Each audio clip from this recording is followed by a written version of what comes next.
Hello.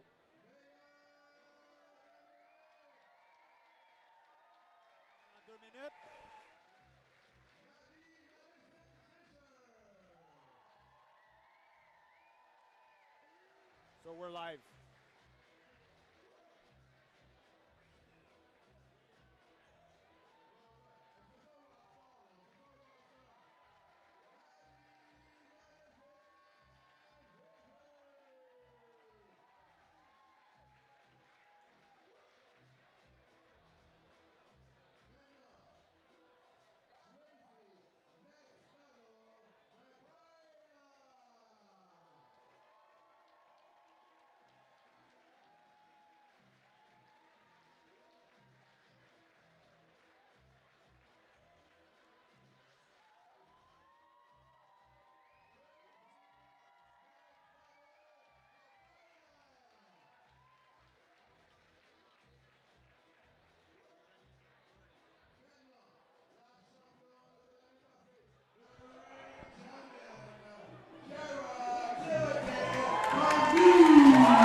Hello everybody, welcome to Bloc Shop Open 2019. This is the finals. Pete Woods here with Phil Entier. Phil, the house is full right now. We are ready for a show. Ah oui, ça va être merveilleux, Pete. En fait, on a peine à s'entendre en ce moment tellement qu'il y a de l'ambiance, du bruit ici à Montréal. Et on va avoir un excellent spectacle ce soir pour cette troisième édition des finales Bloc Shop Open. Exactly, we have the two returning winners from last year are here to defend their title. And then we got a lot of heavy hitters who are gunning for that title. So, 6 best women, 6 best men from a full day of climbing yesterday are getting ready to come out and throw down. There's a belt on the line. That's right. There is money on the line. There is pride on the line. Ladies and gentlemen, you are in for a treat, I assure you of that. And we're just undergoing athletes' presentations right now with Dr. Stepp, the house MC, presenting the 6 finalists on the ladies' side. And we can run them by you. So in 6th place, coming out first, we've got Megan Lynch out of Rockville. After that, we've got Madison Fisher just to the right of her. Michaela Tracy, Kyra Condi, Petra Klingler, and Miho Nanaka. I mean, if you're going to look at a finals lineup, this is a World Cup's finals lineup right here. Miho Nanaka, dominant. Petra Klingler absolutely crushes boulders. Kyra Condi, who's, I mean, current overall U.S. combined champion. These are some women who know how to pull down on boulders. Absolutely, and you know, it's interesting on the ladies' side. All 3 of the top ladies, Miho, Kyra, and Petra, they did all 4 tops yesterday. Exactly. So, I mean, we've got the crème de la crème here in Montreal, Pete. Absolument. And here we see that the men are coming out. Sean McCall in a matching tracksuit from Adidas. Fresh haircut. I don't know if you follow Sean on Instagram. He gave himself that haircut, which to me is almost more impressive. Did he? He did. Like, I don't know how you shave the back of your head with that kind of precision, but yeah, he gave himself that haircut this morning, sitting out by the pool. Wow. At the mansion. So, well, I think for Sean, it's not that important, you know, what the back of his head looks like, right? Well, that's what we see. Absolutely. That's what we see when we're looking from here. That down right. All we see is that. So, you got Sean McCall. Beside him, you got Keito Watanabe, young 22-year-old from Japan. Beside him, Jason Holowach from Saskatoon, the elder statesman of the men's finals, coming out of Saskatoon. 34 Always years a joy old. to watch. Yeah, I mean, absolutely. It's no secret that Jay Holowach is one of my favorite climbers. Coming out now with his belt. With his belt. Oh, yes. The man to beat tonight. Exactly. Mikhail Mauem here from France. Yeah, that is a big shiny gold belt that he's here to defend. And they are here to take it away. Yeah, I think Kyra is regretting not having hers out. Yeah. It came out earlier. It's at her feet. Oh, it's at her feet. She came out earlier. There we go. Your 2nd place qualifier on the men's side is Gregor Verzonik from Slovenia.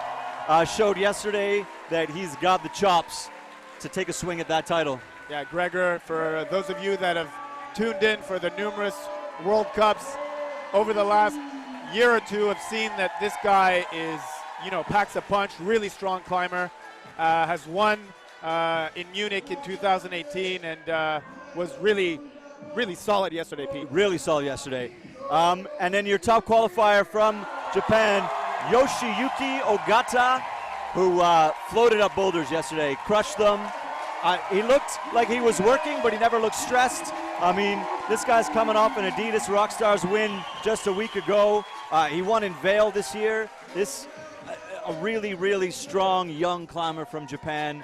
And I mean, I don't know how you pick a winner in either of these fields, on the women's side, on the men's side. What I can tell you is that you're in for a show. So place your bets if you're feeling bold, but absolutely sit back and enjoy the show.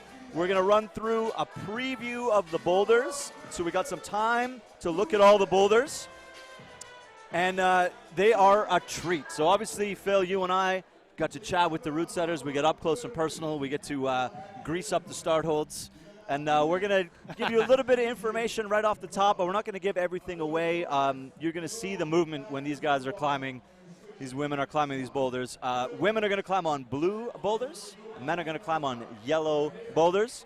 So we're going to roll this preview. Women's number 1 on the right, men's number 1 on the left. And I think they describe women's number 1 as the welcome boulder. Yes, and it's a bit of a strong welcome, if I may say so, because it's actually a very dynamic, sort of unsettling kind of boulder that actually a couple of these competitors will be used to from what we've been seeing on the World Cup stage, certainly recently, as far as what, more dynamic, more parkour style route setting is involved. Yeah, so to get to the zone hold, there's obviously a smearing kind of traverse on those dimension volumes. And there's a bit of a jib that's hidden, that's screwed onto the zone hold that, they won't be seeing from the starting hold, obviously. Exactly. And, yeah, you're going to need to really trust your feet on this one, Pete. Yeah, and that's the kind of thing, and as a welcome goes, you come out of isolation. If you're a little bit nervous, then coordination movements are a lot trickier than if you give these climbers some holds to squeeze and let them flex their biceps, they're a lot more relaxed. If you give them something that's a little bit more tenuous, that requires some risk, then you're going to see some attempts go into the mat right off the gun, trying to go across that very smeary dimension volume traverse. So you see a lot of chit chat while they're previewing these boulders. So these athletes, they will share beta. They'll talk about what they think they're going to do. This is the collaborative, competitive side of climbing when you get a finals like this. They all know they go into a secondary ISO after they've all run through the boulder. So they all climb it one after another. So all the men, all the women come out 1, 2, 3, 4, 5, 6, and then they go into secondary isolation. And then if they choose, they talk about, did you do it, did you not do it? So generally across a finals format, they know where they stand in the standings. They know what they need to do. So you get a lot of that, okay, I know I have to send this. Everyone else did that. I'm the only one who did Boulder 2. So it adds a level. Yeah, there's a strong psychological game that is involved by going back into ISO with the amount of time that it might have taken you. If you're coming back in after 4 minutes plus, because that's the format we're talking about here today, so competitors could take a lot longer if they're still on the boulder.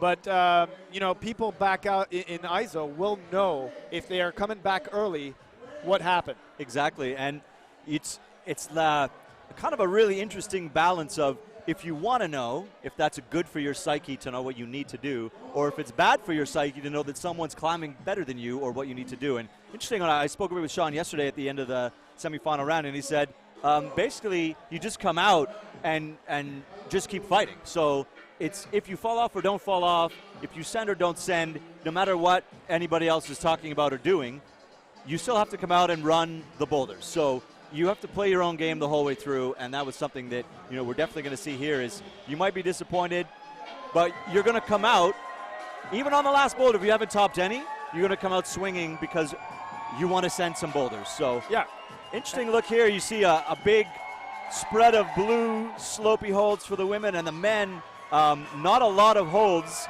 This boulder looks really interesting. So this is a similar kind of unbalanced, risky boulder for the men. Yeah, absolutely. You start off with a decent toe hook out right, but you need to really cross over with your right hand and stick a jib that's screwed on and fight for the, to maintain and control the barn door as you're really stretching out left. And then towards the end of that boulder, you can see you've got triangular volumes that are screwed on just underneath the bigger zone volume. And, the route setters, they told us that they precisely put those volumes in that profile so that, people would feel really unsecure smearing on those volumes. They basically created, when you're climbing, at your home gym and you're trying to fight over a barn door and you're trying to find a better way to do it, you're looking for other feet. They basically created a required barn door. You got to stay in compression. You have to stay tight the whole time. The finish is going to be a treat. We won't give the finish away just yet, but the finish is going to be an interesting piece of climbing for these gentlemen. The women's number 2 is Burley, just straight Burley. You can see those 2 Volcano dual text holds. Those are really good. They're sinker jugs. But best holds on the wall. Best holds on the wall, probably of the whole weekend. Absolutely. But it's going to require some biceps to get through. So no matter how good the holds are, you still have to bend your arms and pull. A couple of slips or falls at the top, you got to come back and do the beginning again when you're pumped from trying that. That's going to be a factor. So the boulders get to be harder in a finals format like this because it's not on site anymore. They are previewing. They are talking about it. They have that ability to say as route setters, okay, we know that they're going to talk about it. We can set harder boulders, and the rests are longer. So the rest averages 25 minutes. Absolutely. So 4 minutes per climber on each boulder before you roll back around again. So that is a good length of time to recover. So all of those factors allow route setters to get really, really, really out there in terms of creative, difficult, complex, powerful boulders. At the end of the round, it's still going to have its toll. You've climbed 4 boulders. But you don't have that 5 minutes where you're just pumped and sweating the whole way through the round. Also, yesterday you had qualifiers and semifinals. So right now it's, these athletes are relatively fresh. These people are used to training and are ready for this kind of format. So, that's where the route setters can put on a show. As you said, a lot of these climbers are training nearly every day. Some of them are putting in 2 a day. They're climbing in the morning. They're climbing in the evening. These are across the board, save for maybe Madison Fisher, who's a young climber from Canada here, and Jay Hollowatch, who owns a climbing gym. They're full-time athletes. So they are used to training and climbing as their only job. So for them, it's just another day at the office. Absolutely. And so now we're previewing boulders number 3. We're having a quick look at the men. So the first move on this boulder, it's no surprise it's going to be a dynamic move out to what's a decent hold. And then after that, you need to really bear down. And I'm suspecting there's going to be a rose move. We'll see what the competitors do. They can always surprise us. Then after that, you have to get to that big sloper jug at the top that's guarded by a really huge quadra pinch volume. So that's going to be packing quite a punch for the men on this third boulder. And he mentioned a bit talking to the route setters that this is a little throwback. So big moves on small holds, which is something that climbing used to be a lot of. Yes, we're going to see some of the complex sort of parkour style movements. We're going to see some volumes, but on the middle of that boulder, some very small crimps and some very big pulls. Absolutely. Number 4. So the showpiece boulders right in the center of the wall, out that broken overhang here at the Bloc Shop competition wall. You see Mika holding up his belt. Oh no, Dr. Stepp holding up the belt. Yeah, reminding everybody what's up for grabs. This is what's up for grabs. So these last 2 boulders coming out left and right of the roof. Yeah, powerful climbing at the end of the best for last. Powerful climbing at the end of the night. No matter what you do, when you come out a steep roof like this, you're going to feel it in your shoulders, you're going to feel it in your fingers, you're going to feel it everywhere at the end of the round. Oh boy, and you talked about shoulders. The first move on the men's number 4 is really a big sort of savage press out with your feet pretty much at horizontal level before you've got 2 nice blue pill holds underneath that first volume and at the edge of the roof. Then after that, it's really crafty climbing to power your way to the top. And the climbers will be fatigued at this point in time, Pete. Absolutely. And what you don't see is on the left side of that prominent triangle, there is a matching yellow sloper. So they're not grabbing the underside of the volume when they go up to that. There is a yellow hold exactly almost the same depth and sloper as the right hand on the right side of that triangle volume. And for the ladies, after a tricky start with 4 volumes that are, really juxtaposed one on top of the other, you have to power through these 2 big blue pill holds, pretty much powering through horizontally. You've got those dimension volumes to the right, and you've got a small jib screwed on, a gray jib that's almost camouflaged, that you can see from here. The girls will be putting their feet on that and then trying to get to the zone hold. And after that, you need to traverse to the right. You've got some toe hookery that you can put in there, and you've got, again, a really bad jib on that second to last hold, which is the volume to the right, the small triangular volume. And, that is going to be the hold that you will need to really bear down on to get anywhere near to the top. And you remember that after you come out of the roof, the right side and top of that wall overhangs, maybe 5 degrees. So you're still climbing in overhanging terrain when you're finishing up that boulder. So the previews are over. The climber's going to go back into isolation, and just enough time for the first couple of climbers to get their selves sorted out, and then we'll be back with our first 2 climbers. Even in the competition world, climbing is such a creative sport. You look at what some of the setters create, and it's beautiful. I mean, it looks like a canvas. They strip the wall, it's this blank canvas, and then they come up with this magic and these patterns and designs, especially with the holds that are being created nowadays, these beautiful colored volumes.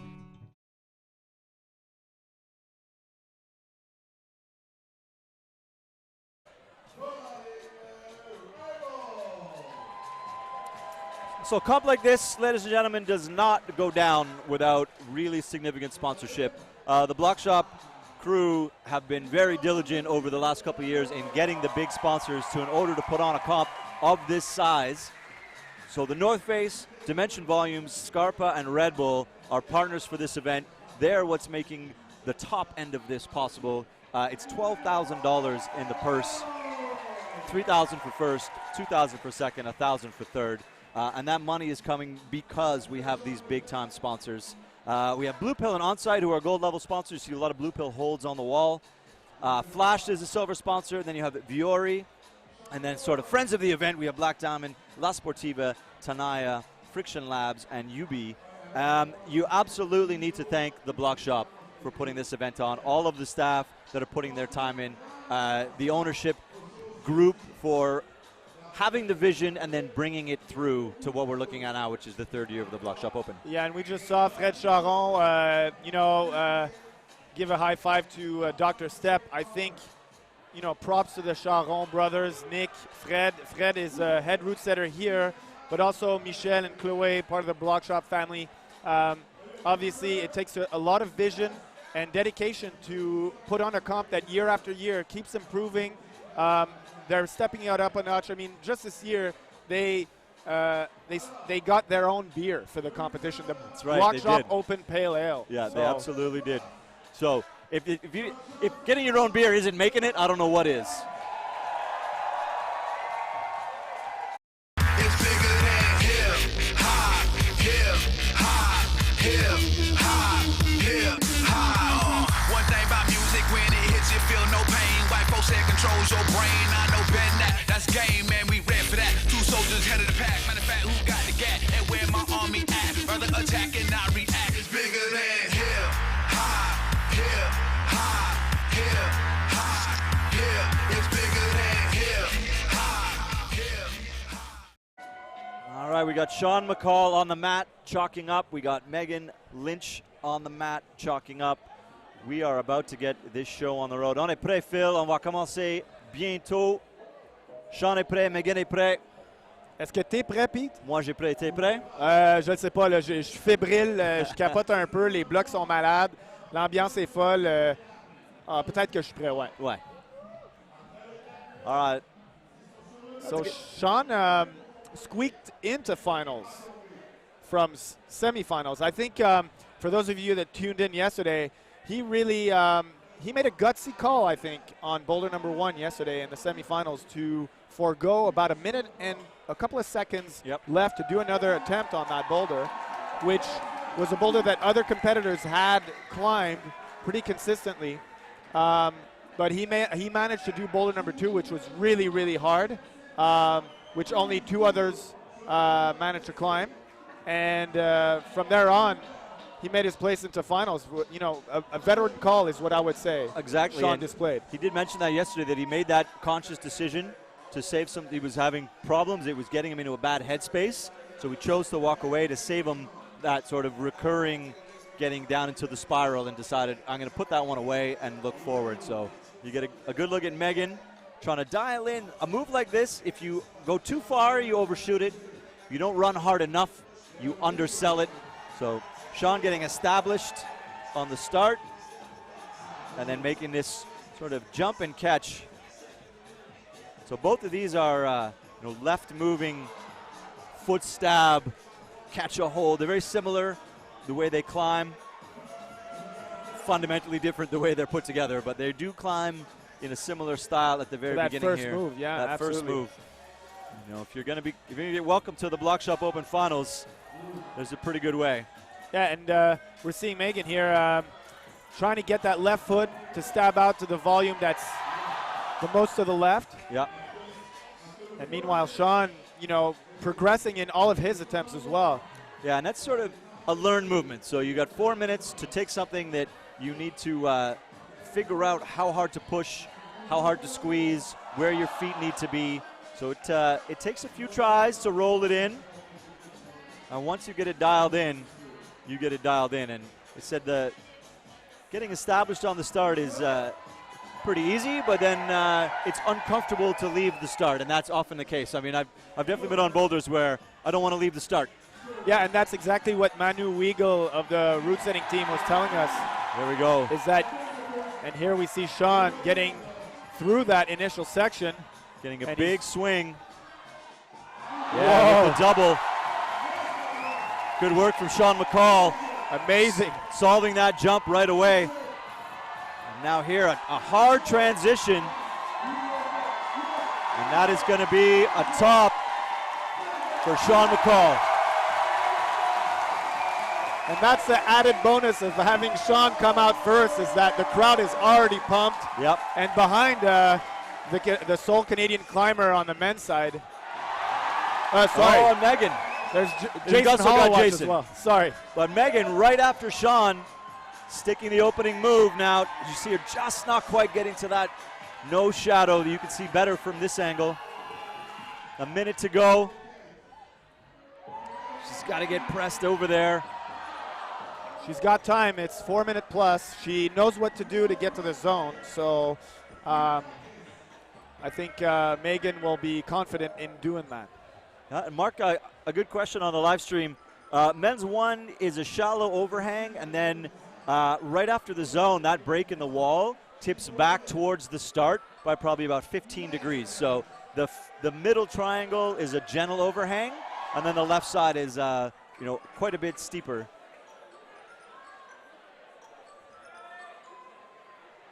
So Megan now 15 seconds on the clock. Really wants to stick this opening move again, but that's a hard one to repeat. She's got 10 seconds to go. The minute she pulls on, she has all the time that she needs. As long as she can get on the start hold. 3, 2, 1. Here we go. Megan Lynch, all or nothing.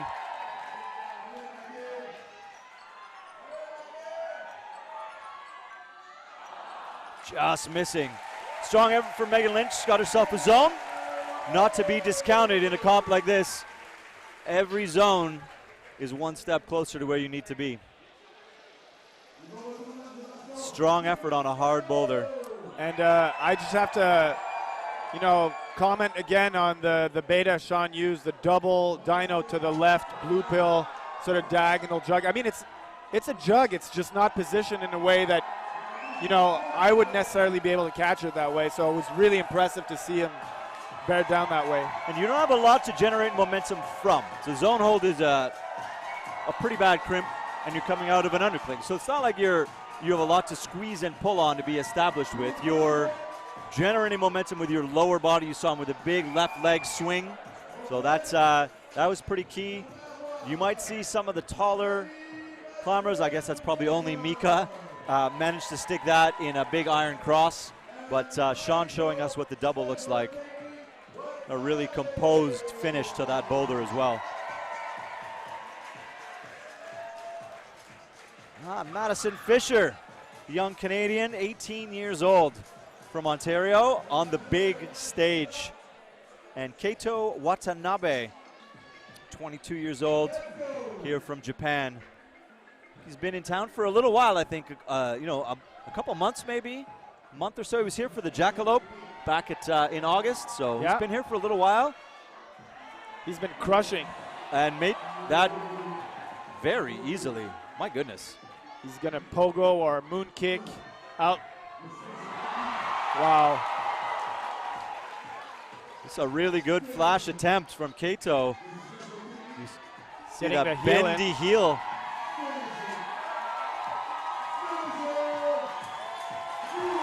No mistake. Keito Watanabe. He's got to be psyched with that, Pete. A strong flash or boulder number 1 for Keito Watanabe. Oh, and Madison Fisher sticking the opening move, second try. Attempts are going to matter as well. That's going to help her right off the bat. Also making that transition pretty smoothly. Interesting. She seems to not want to use that jib, the screw-on that's on the backside of that dimension volume. Although it does look like she's looking for it. Now she is, yeah. Yeah. But I guess.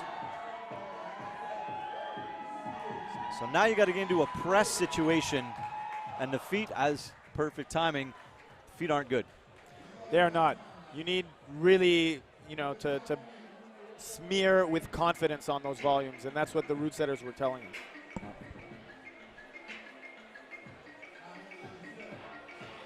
It's, as footholds go, it's a big volume.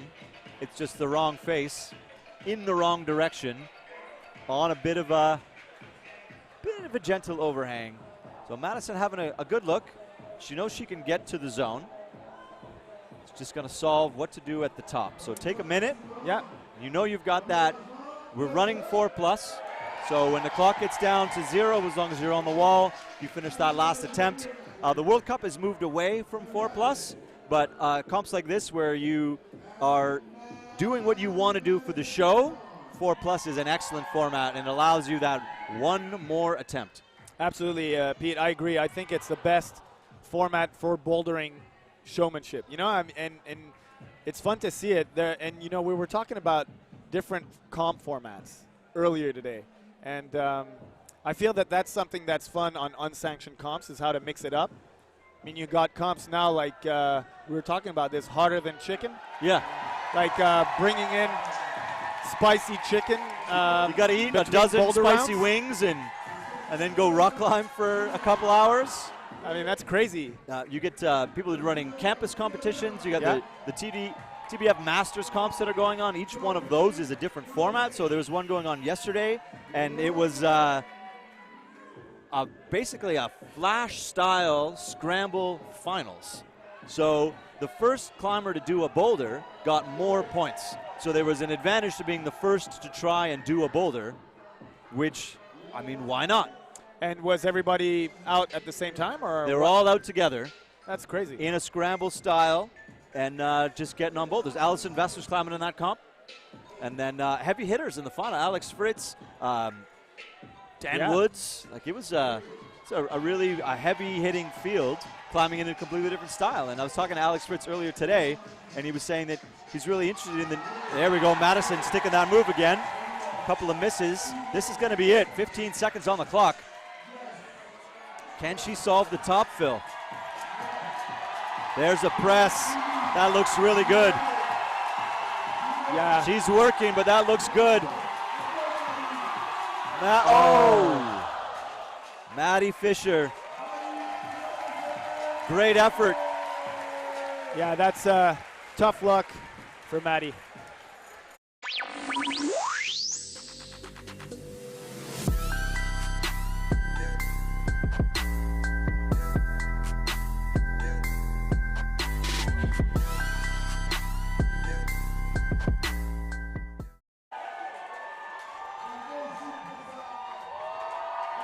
All right, middle of the field coming up.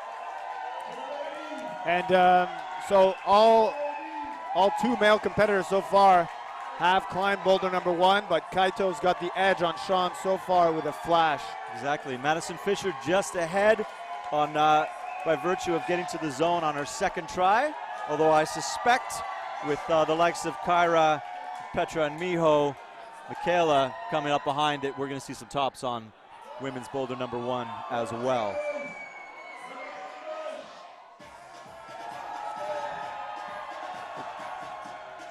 Lots of stuff flying out into the crowd here. There's, I mean, the sponsors have donated a lot of goods as well to keep this crowd in here. People paid $20 to get in. They're in for a way more than $20 show, and you might get some stuff. I mean, that's the perfect package for a great night out in Montreal. And, you know, as we mentioned earlier, the show was sold out in virtually 10 minutes for this final. So, I mean, that's insane, Pete. It is insane. Jason Hollowatch, Michaela Tracy getting ready. Michaela, we saw a high energy climber yesterday, super psyched, sending boulders, tons and tons and tons of energy. We'll see what she brings here. And Jason Hollowatch, we sometimes suggest that he's got hollow bones. He moves like a bird. Jay So Hollowatch, smooth. yeah, smooth, light, and so very contrasting styles between the two climbers on the wall right now. Yeah, and he seems to have read that sequence out to the left, right. It is a sort of imposed barn door. We were talking about this on boulder number 2. It's going to be a recurring theme throughout this comp, but he almost stuck that in having his right foot swinging out behind him. I think he knows what he needs to do. Yeah, absolutely. You kind of get a feel for what the swing is like. So you know how hard you have to squeeze. You know what you've got to do with your trailing hand. You work it out. You learn. Every time you fall off a boulder, you got to learn something about yourself, about the boulder, about whether or not you want to just go home. Sometimes that's what I learn. Fall off a boulder and think, you know what, maybe it's time to call it a night. But not here. These guys are in it. Michaela knows. Yes, she signaled that she now understands. Yeah, that was don't worry, guys. Next time. Next try, I will do it.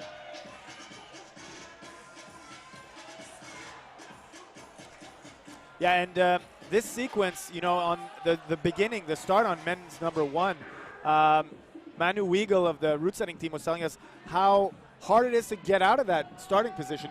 You're sort of on that really sloping hold matched, and you're happy right there. Just to move out of that situation is providing quite a bit of difficulty. We're seeing that right now. But what you did see was Kaito essentially just leaned over. So he had his right hand on the little more grip on that start hold, just let him get his momentum farther over, and almost no swing coming across that way. So Sean controlled the swing, Jay's trying to control the swing, and Kaito just took the swing out of the equation. Oh, Michaela getting her feet around, but still a lot of right side swing. I mean, there is a jib on the zone, but it is bad. It's not holding you in. It's just giving you something to get a half a pad of pressure on while you come around that corner. Right, Michaela is such a powerful climber. She's also, you know, a mainstay on the World Cup circuit for bouldering. She's competed for Great Britain, and you know, I think she's accustomed to this kind of move. She seems to think she can do it. It seems like her left foot's not going out left enough. Yeah, but I'm just speculating here. It looks like she's really banking on that left foot stab, sticking the top of the volume, and it's just sliding off.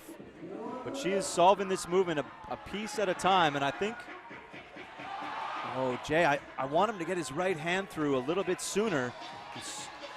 They're both banking on just the left hand keeping them involved, but just a little bit more core required. Still 40 seconds to go, so if they can just get to the zone, I think both of these strong climbers will be able to go higher up on this boulder.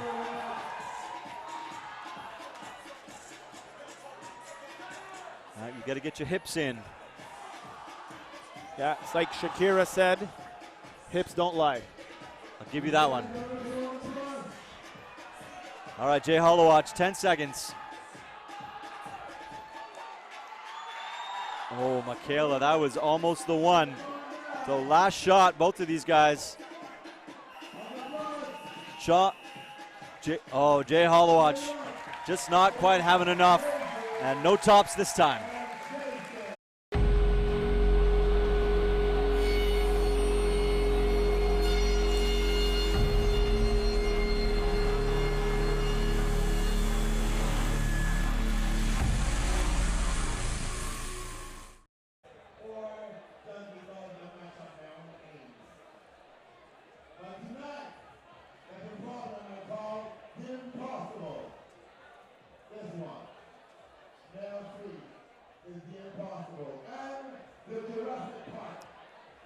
And next out, we'll have Kyra Condi and Mika Mawem. So both defending champions at the same time. That's quite a treat, Pete. It is, and especially when you consider that they're both climbing third from the end. So, you know, all you got to do is get in.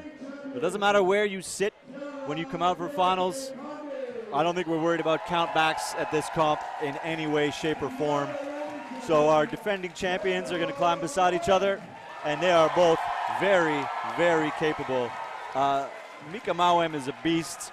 Kyra Condry just climbs with such sort of upper body confidence. You know, when you see her get her hands on hold, you saw it yesterday through the semifinal round. If she gets her mitts on it, man, she does not like to let go. No. And I mean, if I was going to predict, I would say that Mika's going to do this boulder. I mean, it's just, he's lanky. He's able to slow that first move down by just being a little bit longer through fingertip to fingertip, like a big cat. Yeah, and Mika being a taller climber, I don't know if he'll like putting his heel up. Doesn't matter if he likes it. He's got to do it. Done. Really good stuff. Oh, yes. Psyched on a flash. He wants to keep his belt. Absolutely. Yeah, there's some motivation. 3 years in a row, it's tough to defend any comp that you go to. As we say, it's pretty rare that people win more than a couple of bouldering World Cups a season. They might podium a whole bunch of times, but the field is so deep that it's hard to keep winning. So to be able to come back and defend a title year after year after year, I mean, it's you got to dig deep a little bit for sure. And this is going to be the deepest field that both of these climbers have faced at this comp for sure. Yeah, if they retain, they get full props for that, people. Absolutely. Well, Kyra just, you see her trailing right hand there, trying a little bit of compression, maybe on the right side of the volume where that zone is. She's got to get that swing under control. Pointing at the spot. Lots of time, Kyra.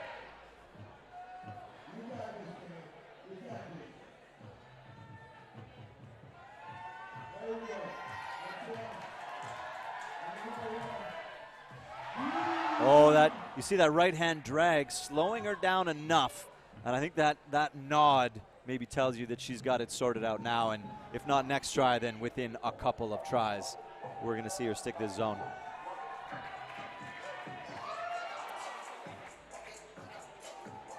Yeah, and that's the thing when, you know, you do a couple of efforts and then the mind game starts kicking in. Is that left foot, will it stick? Will it stick? Why am I not getting this movement right? But she did say yesterday, we had a chat after semifinals as well, and of a very same mentality from Jean, which was always see the positive, move on from every boulder and think about the next one. You know, try and look at the things that went well and try and keep that positive attitude. You know, put that smile on and move on. So you got to deal with it in these 4 minutes. You got to deal with the I'm not doing the boulder, but then you have to put it away. Even sometimes from attempt to attempt, you got to forget that you missed this move, you know, 10 or 11 times in a row, and you start thinking, what do I need to do? And Absolutely. sometimes you just have to dial that in and put that noise out, turn around and get that move done. So Kyra looked super focused. Oh, getting so close there. Really good look at that crimp. 30 seconds. So a couple more tries. You see that left hand just coming off at the very, very, very last second. And it's one of those boulders where the first move might be deceptively, you know, look deceptively easy, and so you're ramping up the number of attempts. Yep.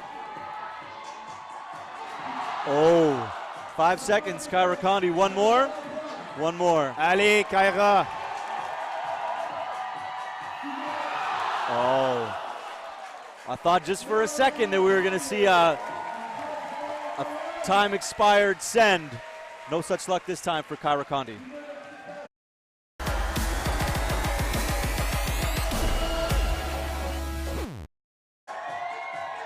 So brushers are out.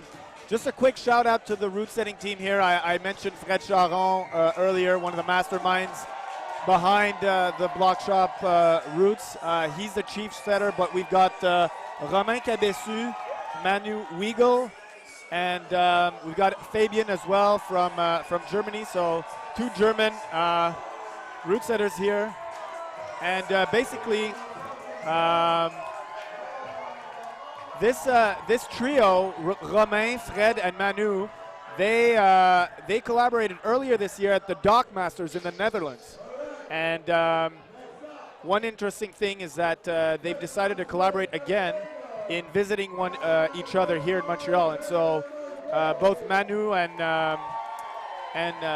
Romain have visited here at Bloc Shop to set during this comp. So. And it's great to get that. I mean, it's not even depth of experience. It's just different creativity. So different route setters have different things that they like to do. They have different levels of creativity. They have different things that they are, good at and want to bring to a competition. So that variety is as important as experience. Yeah, and it's all about culture and, as you mentioned, different ideas. And right now we're seeing 2 strong European climbers, Gregor sticking and getting to the zone. So far, the most success being the near static movement on the first move. So Sean got it swinging, and Kato got it swinging, but Jason unsuccessful. And then Mika and Gregor here just doing the slow and easy. Pretty impressive show of strength on that right-hand side. Certainly is. Usually when you're doing slow and easy, it's not easy. No, it's because you got power. Yeah. Oh. So Gregor jumping on pretty quick right away and just missing the first move that time. So it's not a done deal just because you've done it once. Nice. Petra Klingler stick in the zone. Looking for that little no shadow. And not liking it so much. Yeah, you wonder if it's that useful.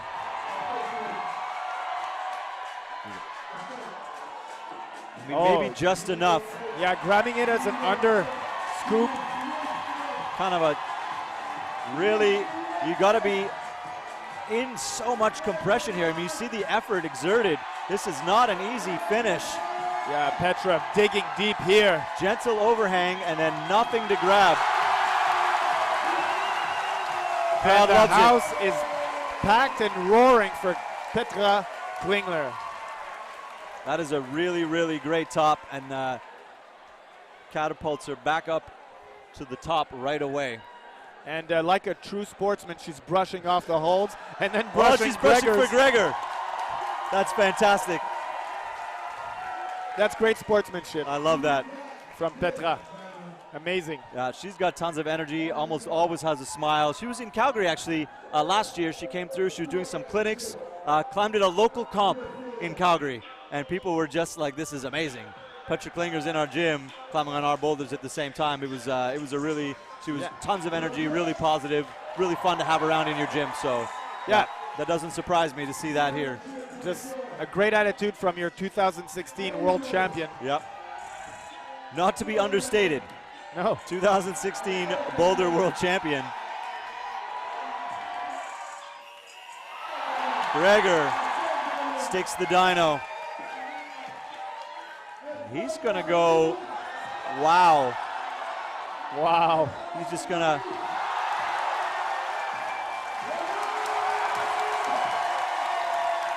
How did he manage that span, Pete? That was totally Unexpected? Absolutely. I didn't even see that coming.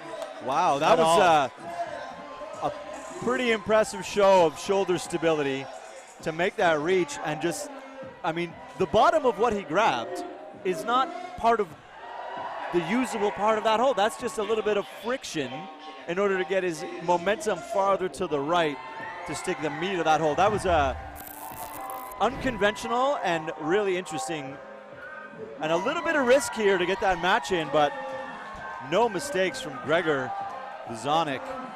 And you see that bit of a knowing shake of the head of, hey, I got one there. He's like, whoo. So now we're two. Miho Nanaka, Yoshiyuki Ogata. What do you predict here, Phil? If his recent form is anything to go by, I think he'll probably do this quickly, because yesterday he did all 4 problems in 5 attempts, and that was just crazy because he actually fell on his first attempt on the first boulder. So from then on, he was just unstoppable. No falls, exactly. And on the way he moved yesterday in that shifting momentum style on those boulders, his core control and body control moving left to right was unmatched yesterday. And we're going to see a couple of boulders in which that's going to be important today.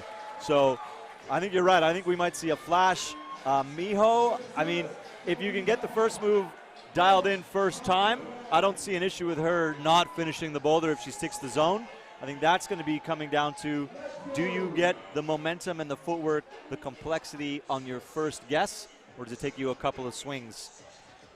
Well, we're about to find out, Pete. We are.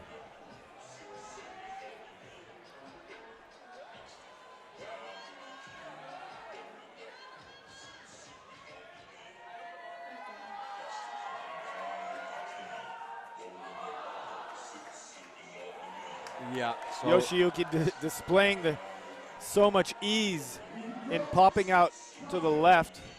Oh, and then underselling the dyno just a little bit.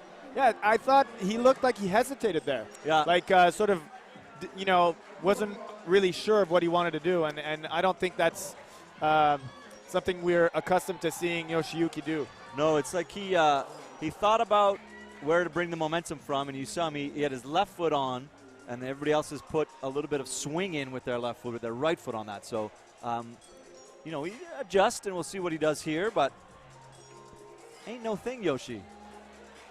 But watch this first move. Yeah, displaying really good pinch strength with his right hand. And there we go, just gentle enough.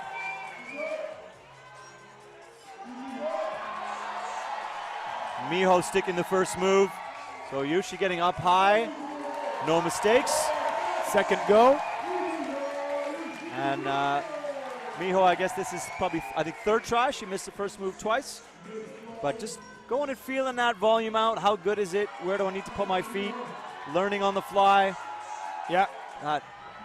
And it's interesting, Petra opted to use the screw-on on the left-handed volume there at Very precisely similar. the same moment that Miho is displaying right now.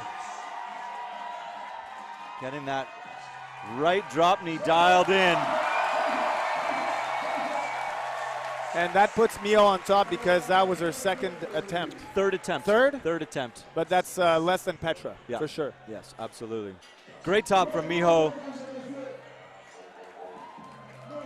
Really nice boulder. That's a good introduction to the Bloc Shop Finals.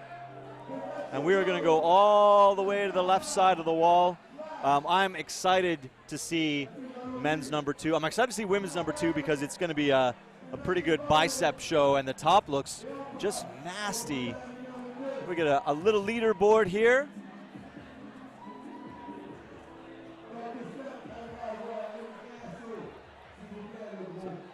So Miho, the numbers here just reversed.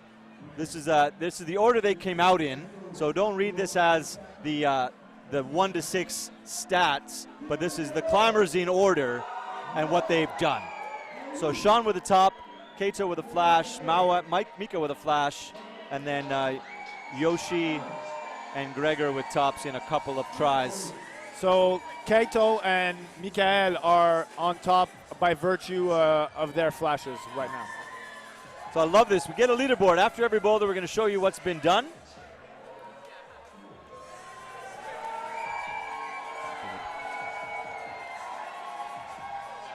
We get a good look at the left side. You see the angle of this wall that the men will be climbing on. Again, it overhangs gently and has a bit of the left side is not as steep as the right side, and then you come around the corner.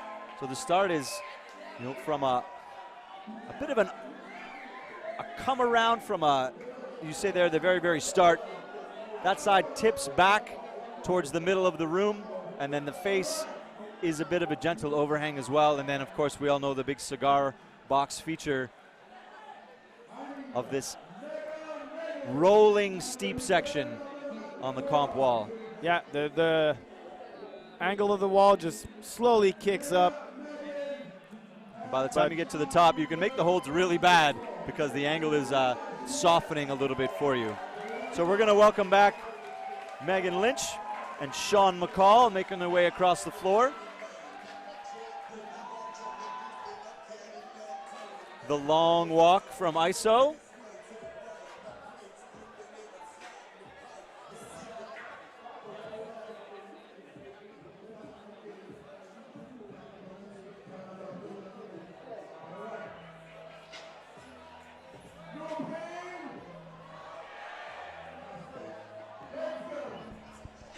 All right.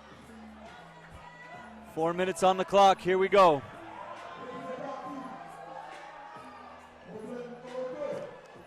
Something I learned about Megan Lynch today. First off, I didn't know it was a thing. There is a collegiate world climbing championships. So, and Megan won it. Well, that's awesome. Yeah, so in Slovakia this year, in 2018, sorry, she won the collegiate world climbing championship. So interesting, she's going to match the volcano. She's going to sort of eschew. And she'll have to match again. Move. She's going to have to match again. And the feet get worse out to the right. So we'll see if she can recover this. This is going to be significantly harder. Yeah, Ooh-wee. and I think root setters had not necessarily planned for this to happen, but Megan is making her beta work on this boulder. So, root setters often they're unconcerned if you do something different as long as it's just as hard. And that looked just as hard. Yeah, and perhaps even more tiring, Pete. Yeah. That's a lot of time spent on 2 holds instead of just a big swing through. Use that momentum to bring you over to that far right-hand side. So Sean missed the first move once. This one's going to take some time as well. This is not a move that you're going to dial in first try. The complexity here is real. And Sean pulling on. So this is a move you will have seen before in World Cups. So up over your head and then a palm down to try and control the swing. But you're going to see legs coming around the corner on this boulder for sure. Yeah, another barn door, imposed barn door, as we were mentioning a bit earlier. And Sean was looking at his left hand after he palmed down on that lower triangular volume. And maybe he doesn't like the amount of skin he's got left. Yeah, maybe it's you never know. Is it, do I not have enough chalk, or do I not have enough skin, or is it just, why did you let me down left hand? I relied on One you, of those. and you weren't there when I needed you the most. Yes. There you go. It came back in the clutch. That is exactly as expected. That's a really, really cool move. And then this is just uncomfortable. Oh, that was an iron cross for Sean McCall. Just strong show of finger strength for his right hand. Yeah, and then we see Megan now choosing to go Up strong right hand.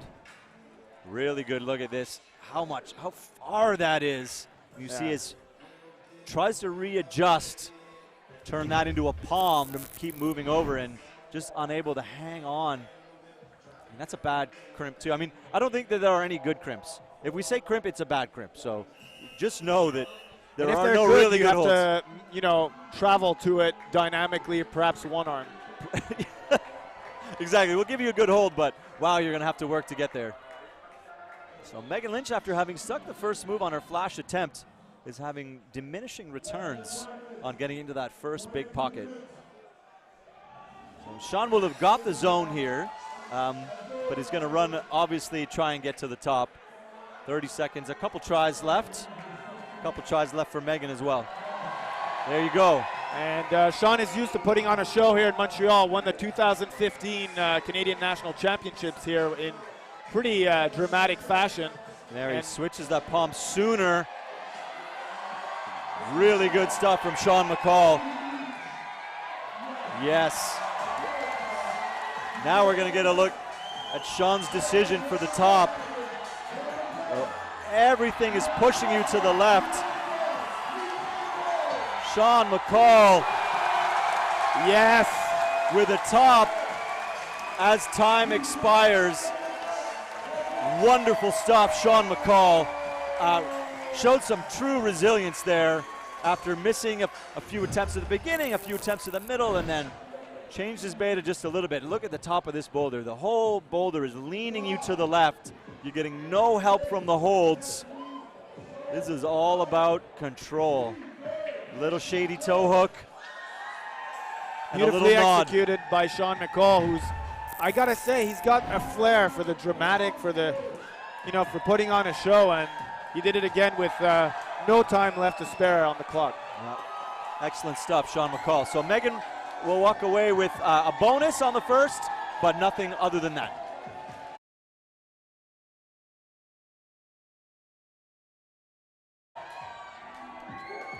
I love that little on-site.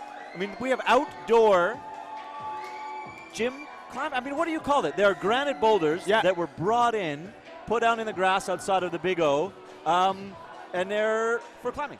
Yeah, that's right. And it's interesting because actually Fred and Fred Charon and other route setters from Montreal were invited to chip holds. Right. And make these boulders climbable. And there's an app out that On-Site is made available, so you can check out the boulders that are already established. There are still open projects for you folks, so get up there and log your ascents if you're able to, you know, do those projects and have a good old time near the Big O. Exactly, and I think it's a really cool idea to be able to take that feature and then create some very hard boulders and then have that available. So you go get a couple big granite blocks, ship them across town, and you've got a really, really cool feature right in the heart of Montreal. And, you know, if you're in a city that has that kind of rock available, maybe that's something you want to get out and say, I could do that. I could start myself a little side hustle.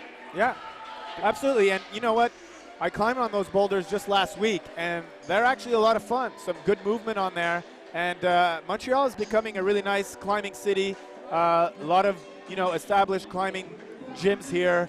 Obviously, Bloc Shop, but Alley Up as well, hosting the Jackalope earlier this summer. And you've got companies like Dimension Volumes. You've got UB, the Digit, hangboard tools, and also Entrealpi. Really interesting training tools exactly. that are developed here in Montreal. See, Keito Watanabe, interesting decision. They would have talked about that, of course.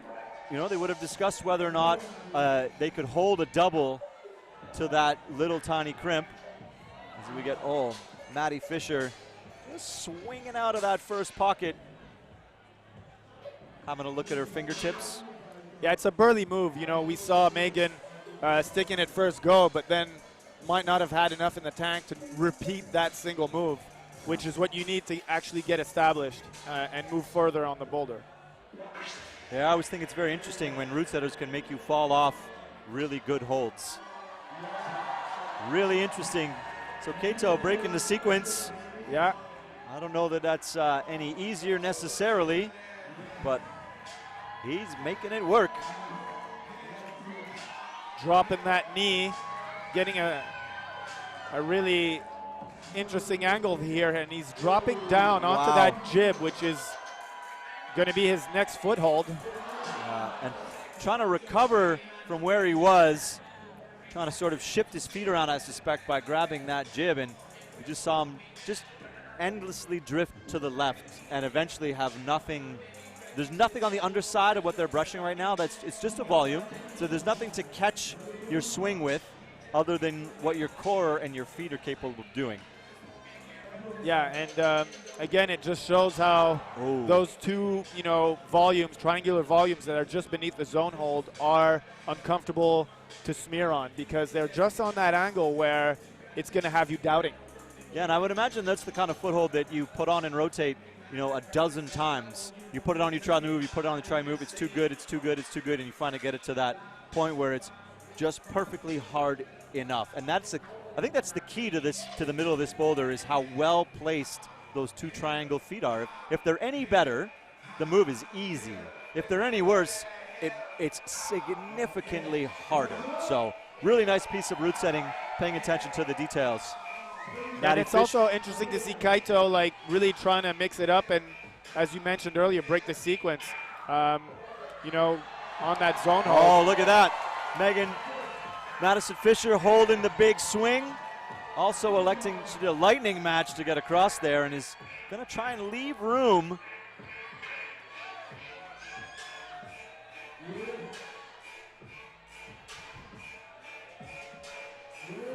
So she is really kind of fighting to get over there. Kaito leaving his right hand behind this time. Really nice finish. Meanwhile, you see Madison Fisher looking for momentum. 45 seconds to go for Madison Fisher here, who's a strong climber. Really good show of power to get through the middle, but that might have emptied the tank for her in terms of attempts on this boulder. Meanwhile, Kaito solving the logic of the finish, getting up to the top of that pretty cleanly. The tops are becoming valuable, as you might expect. Now Maddie is, she's definitely looking like she's gonna try this one more time. Yeah, you gotta put it all out there, Pete. This is the Bloc Shop Open. She's waving to the crowd, getting them riled up. Yep. That's what we like to see. So here it is, Maddie Fisher, Ontario's thug, just unable to make it happen on that last attempt. So a bit of a hands up. What do I need to do to get up a boulder in this joint? Yeah, unfortunate for Maddie. She comes up empty-handed on these two first boulders, but she's halfway through her comp. She can turn it around. No, she topped the first boulder. I don't think so. No, she just came out. My memory is already spotty. She got to the finish, but did not match the finish. That's right. Correct. That's what was heartbreaking for her. She's gotten, pretty established high into these boulders, but not managing to get that top hold. So a little bit of root maintenance, lots of brushing. This is, in this format, we have the luxury of a little bit of extra time between climbers in order to go and do the things that need to be done. So you see a little bit of scrubbing from Fred Charon. I suspect he had the spray bottle out, which means there was some blood on that hold. So we had the alcohol came out, chalked back up again, just like that. That boulder is back in business.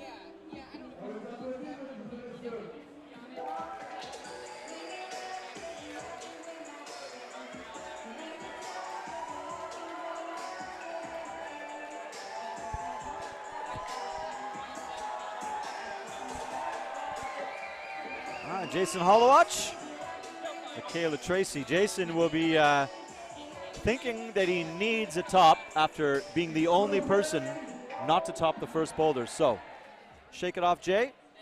And it's similar for Michaela, who'll want to, get this done because she wants to catch up to Petra, Miho, and get higher up in the standings on this Bloc Shop Open. Yep. 4 boulders is not a lot of boulders.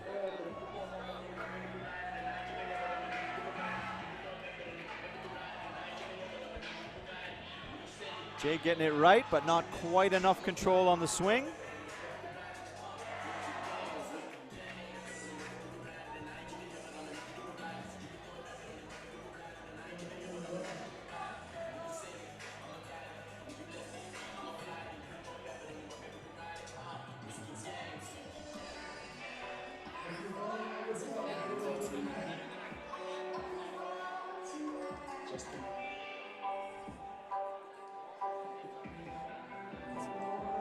It's hard to put that forced rest in. Sometimes you want to try a boulder over and over and over again, and you have to talk down your inner voice that says, hey, you need to get moving, you need to get up this boulder, and you need to tell yourself that you actually need the rest more than you need the attempts to get up it or the time to put in lots of attempts. So it's hard to get that balance right. It's one of the things, one of the many elements that come into winning a comp like this is, how is your time management? How many attempts did you put in? Did you give yourself enough rest, or did you maybe rush it a little bit and you got yourself pumped and then you can't get back from that in your 4 minutes? So don't discount standing on the mat and staring at the boulder. It's a really important piece of the puzzle is, what kind of rest do you need to get up that thing?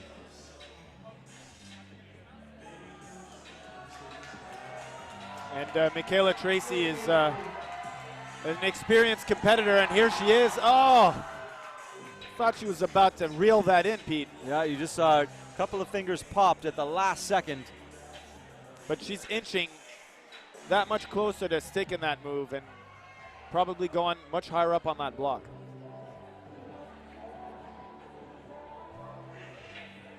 A minute and 40 seconds still to go here.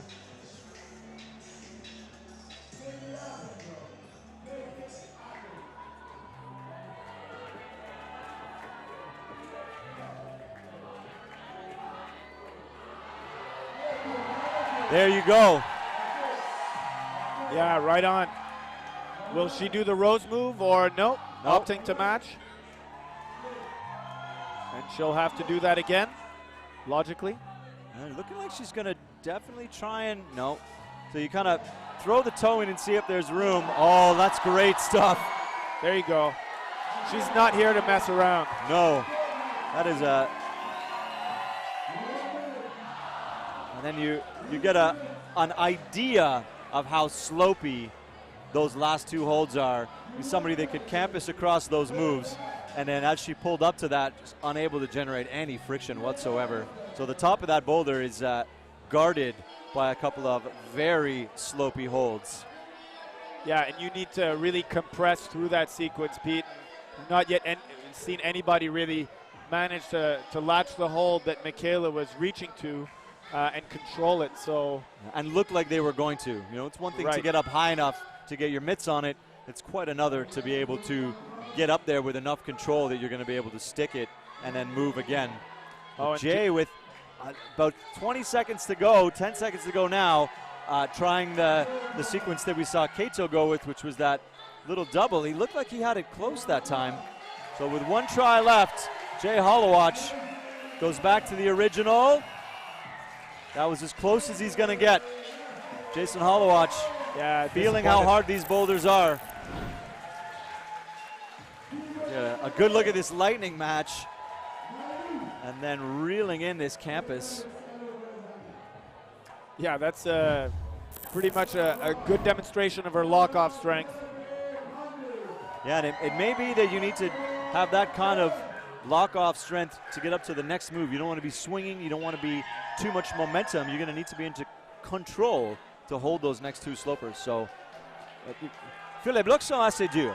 Absolument. C'est le final d'une compétition comme ça. Il faut que les blocs sont durs, mais ils sont durs en des différentes façons. Oui, ils sont durs, mais en même temps, Pete, il faut qu'ils soient durs parce qu'on va avoir des athlètes habitués de la Coupe du Monde. Yoshi, Yuki et Miho, Petra, Kyra, Mika qui vont s'exécuter là-dessus. Fait que là, on va avoir une bonne idée, en fait, du niveau de difficulté du bloc avec les prochains compétiteurs. Absolument. So, you know, everybody's strong in this field, but the Kyra, Petra, and Miho are coming into there you see a great look. So Kyra's psyched to get her mitts on some holds. Wow. This is really impressive from Kyra Condi. Whoa. That is a really strong flash. It's like almost deja vu from last year, Pete. Like, Yep. as you said, Kyra Condi, when she puts her mitts on a hold, it stays in her hand. Yeah, and she did, as intended, just went rose move, face out. Mika holding the swing. I think that's his second try on that. And big span from here. And now, interesting here, easier to be a tall guy until you got to get your left foot up into your armpit. So we'll see how Mika deals with this high foot. Really no problem when it's all said and done. Mikael Mauem staying in the hunt. Wow. With the top of number 2. These two have not spent that much time climbing. They've No. got 2 boulders each, but have done it really, really quickly. Yeah, a couple of strong tops. So this is great here. No mistake on that right foot. And just in just enough control to come through the slopers. Kyra Condi getting that squeeze on to finish boulder number 2 with a flash. Yeah, perfectly executed compression strength displayed right there. Big smile. Flashes are gonna matter for sure.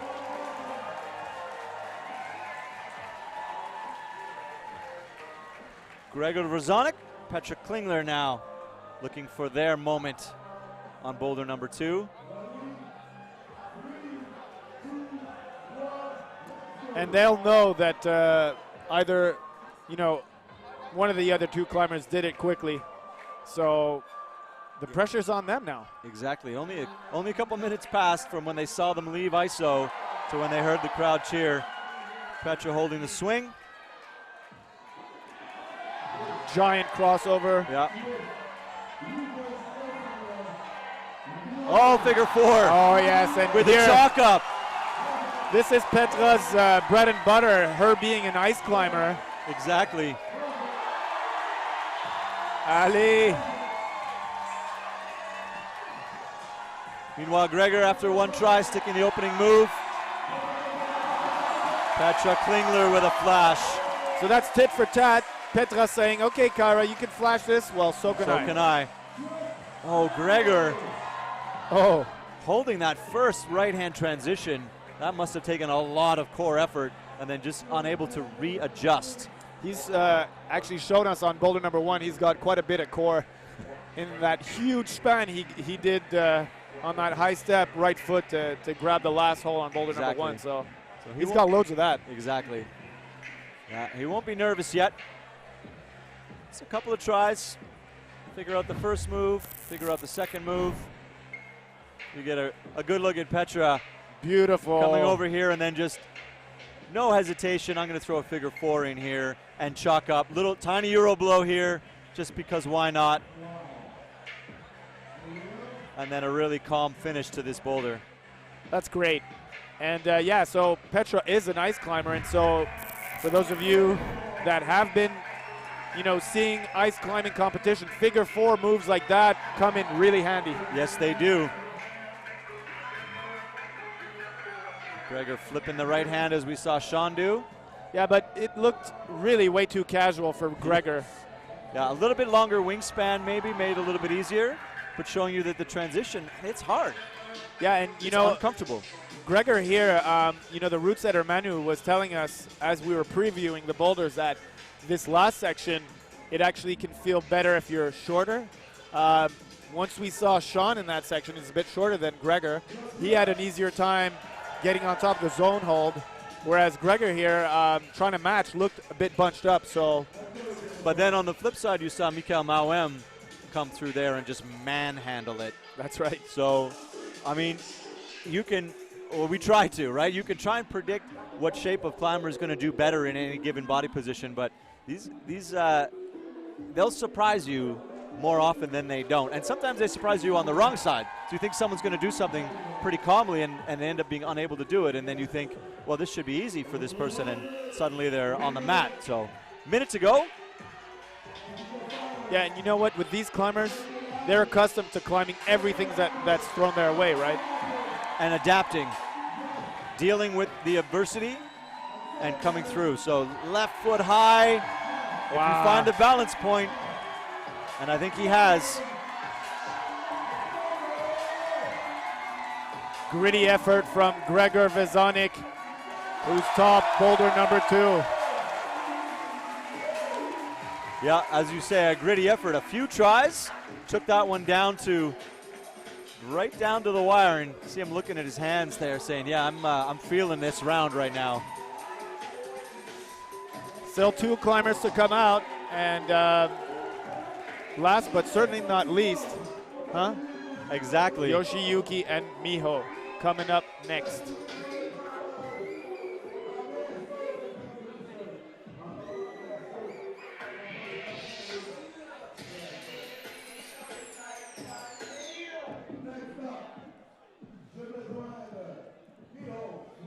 All right, so we are going to get Miho and Yoshiyuki.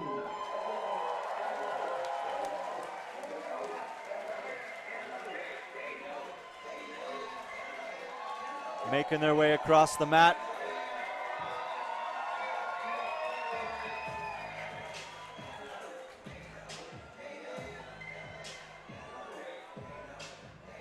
And the beat here is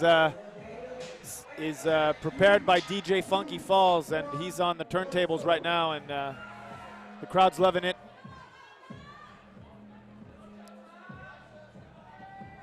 So you see Miho, really no extra preview here, just stepping up into the boulder. Holding the swing as casually as we saw Kyra and Petra do, and also electing to do the match. Well, she's not fussed. Yoshi holding the barn door. Wow. Also very smoothly.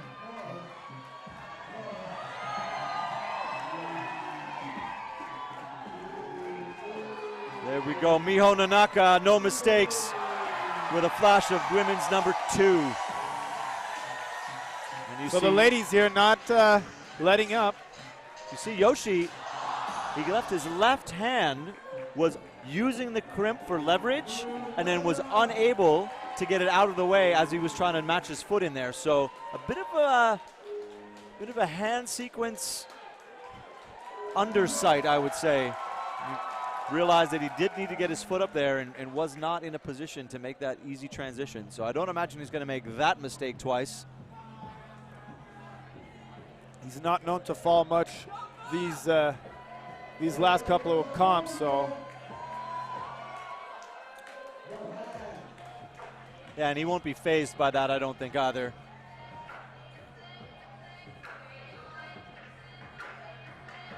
Looking at the clock, 2 minutes, 23 seconds to go.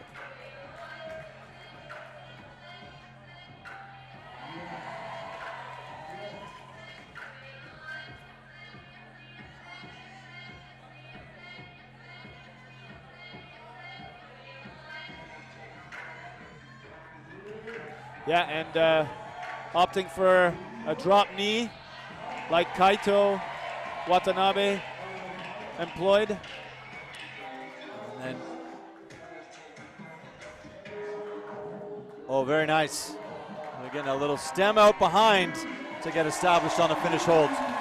Yoshiyuki Ogata, second try.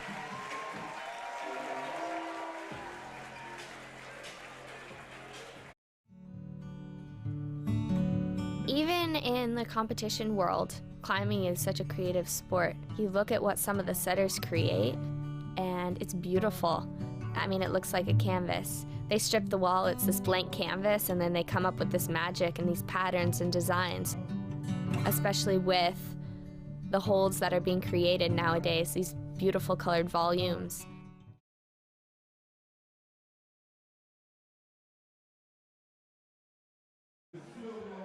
Et donc, Phil, ça nous reste 2 blocs. Il reste 2 blocs. On est à mi-chemin, mesdames et messieurs, ici au Bloc Shop Open 2019.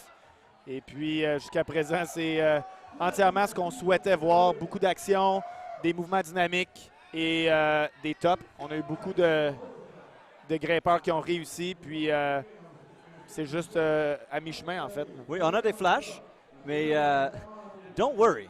The boulders are not too easy. So Nope. every round has a couple of boulders that are not meant to be the hardest boulder in the round. So they expect climbers to top boulder problems. This is part of climbing in finals. So women's number 2 is by no means the hardest boulder of the round. No. It is a boulder to make them a little bit tired, to make them flex their biceps, to make them get footless. So And here I would argue for the men's side, we're going to see 2 of the harder boulders to finish off this comp. And for the ladies as well, this is not yet over, folks, so stay tuned. And as we can see, this is an updated scoreboard, so Mikael and Yoshiyuki are really neck and neck yeah, it's at the top here.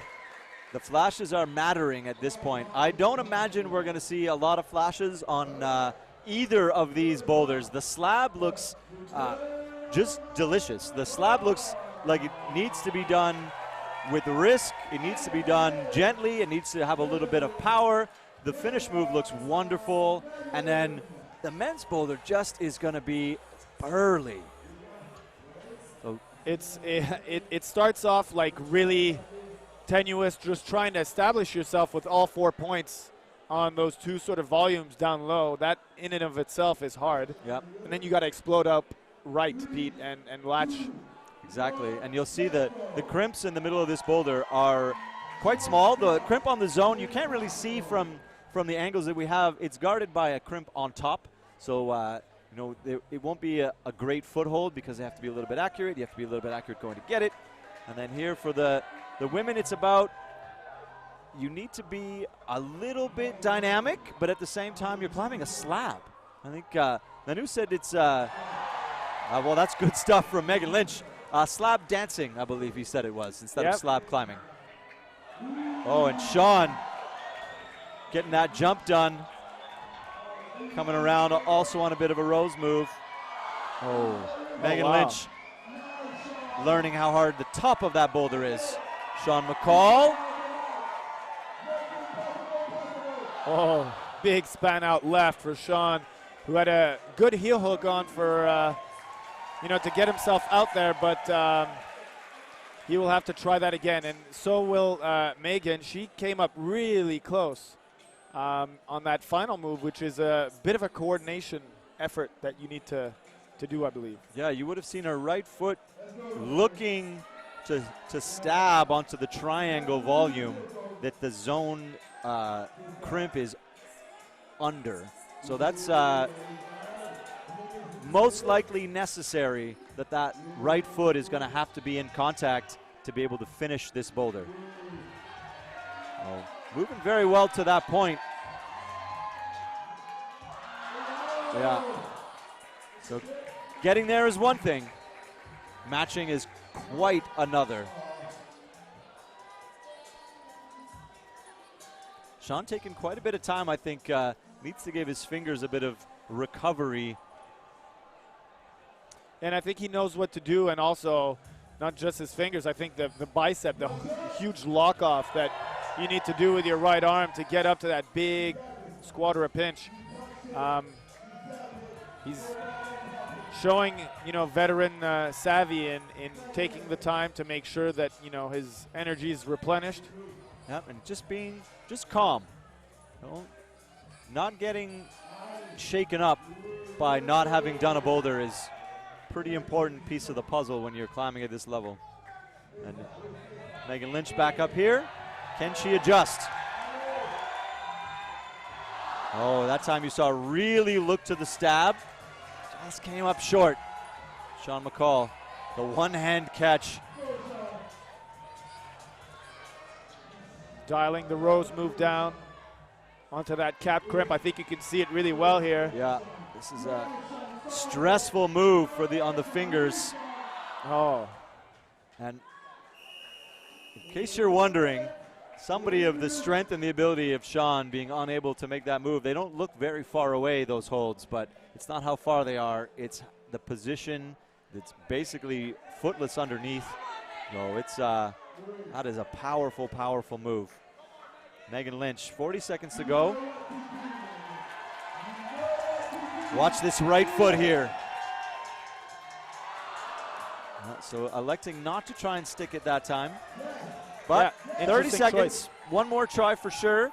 Sean is going to let it, I would imagine, run down to almost zeros before he gets on. I think he can sit on the start hold for a second.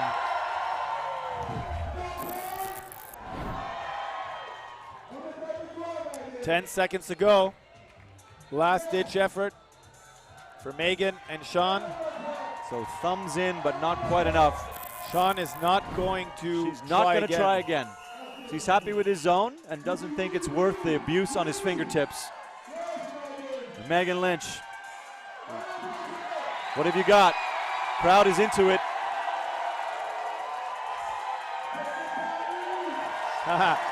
Bit of a nervous smile. Looking for some help. You watch that left foot. She's just not happy stepping on that little dimension triangle.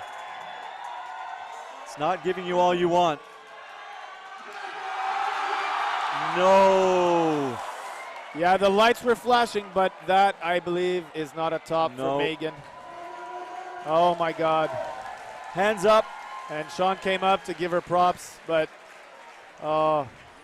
so close. So close. Great effort from Megan Lynch. So and neat to see a boulder that is not necessarily super, super hard at the beginning, enough to make you think about it, but that finish move is going to be something else. next out, we will have Kaito Watanabe and Madison Fisher.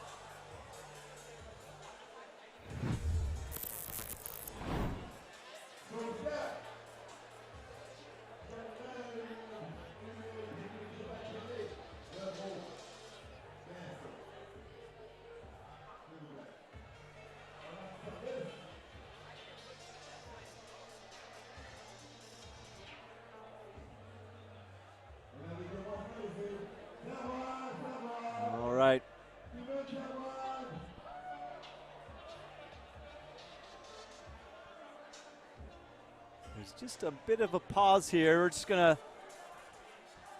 It's bigger than hip hop, hip hop, hip hop, hip hop. One thing about music, when it hits, you feel no pain. White folks that controls your brain. I know better than that. That's game, man. We ready for that. Two soldiers head of the pack. Matter of fact, who got the gat and where my army at? Rather attack and not react. It's bigger than hip hop, hip hop, hip hop.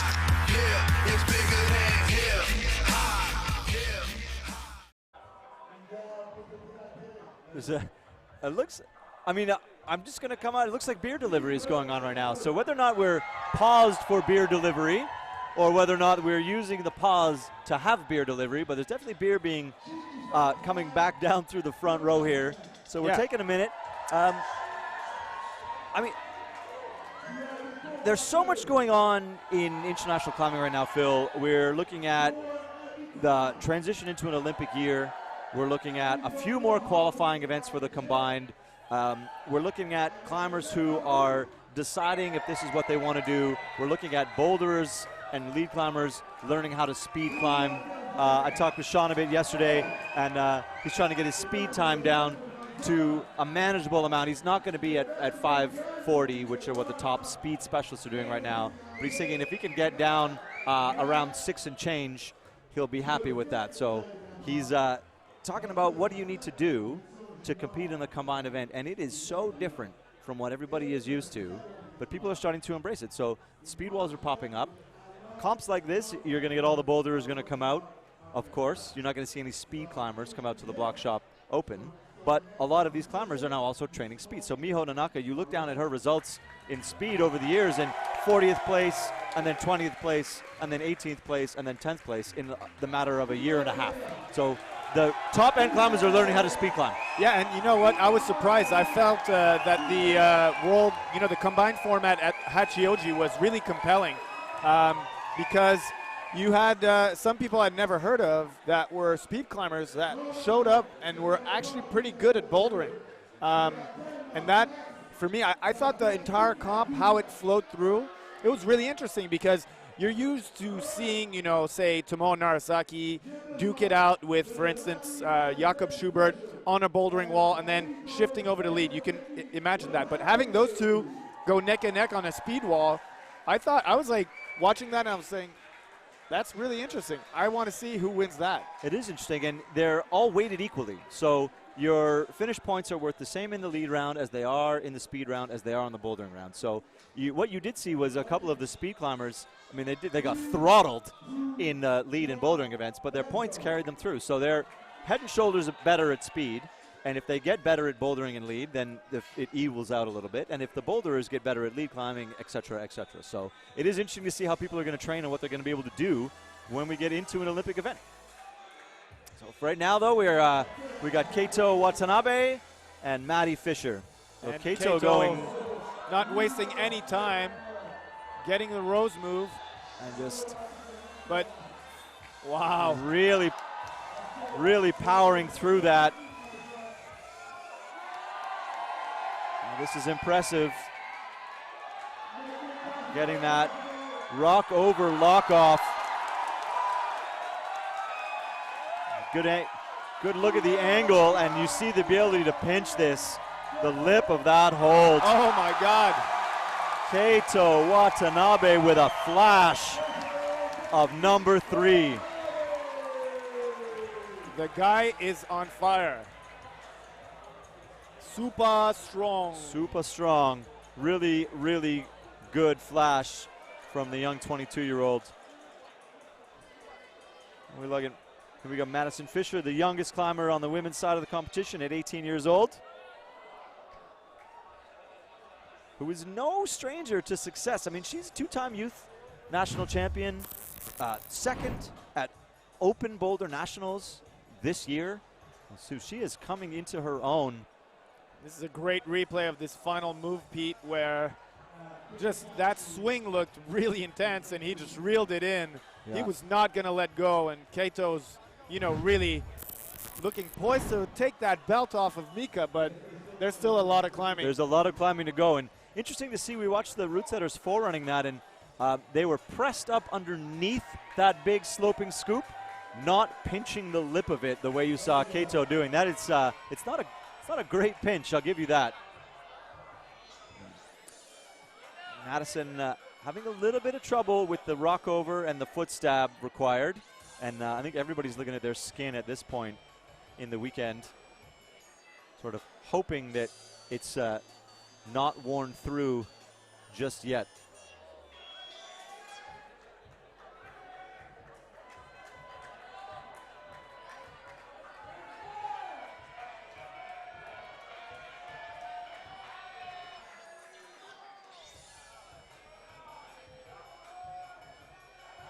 Nice.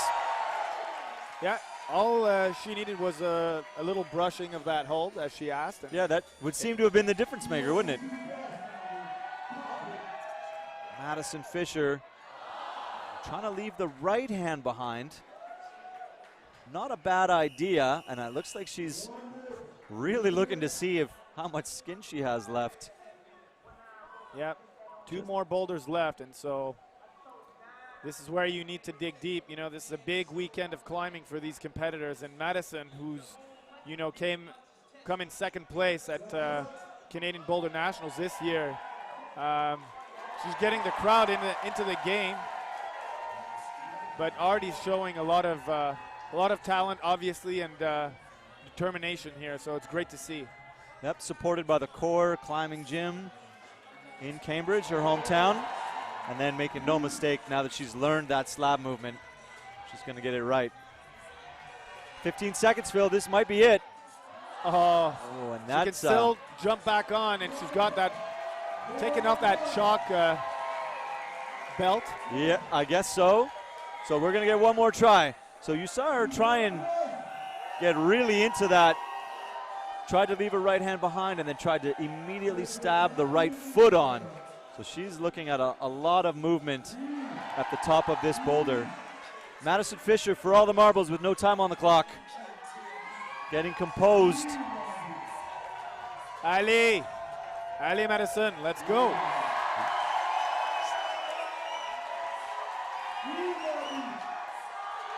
Oh. Getting up high and in, but not quite enough to get it done. Really good progression of effort by Madison over the number of attempts on this boulder. This is going to be as close as she gets. I love that she turned and looked for the crowd. This is one attempt previously. Oh, not quite enough. Yeah, and as you said earlier, the last move is, proving to be the move on that boulder, Pete. I mean, it's one thing to get near that last hold, but it's proven very difficult for the first two climbers to match. So we'll see what Michaela Tracy can do on this slab just after this commercial.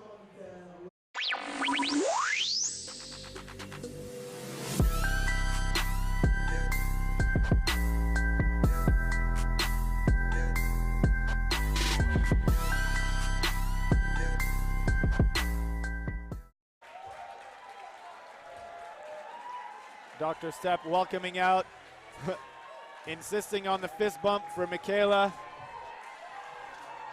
She's into it. And Jason, he's smiling. I don't think he's had the beginning of the comp that he would have liked, but such a good climber. He knows he's going to have to use that power of his on this one. Yeah, and it's not, you have to be able to turn around from knowing that at this point the podium is likely out of reach, but if you dig deep and send some boulders, that's what you're now here to do. So it's not about getting on the podium, it's about putting out the best performance you can possibly get out on these last couple of boulders. So Jason Hollowatch will be fighting hard to get to the top of both of these last two boulders. And the same will go for Michaela Tracy here. See her, a couple of different hand sequences that we've seen across the start of this boulder.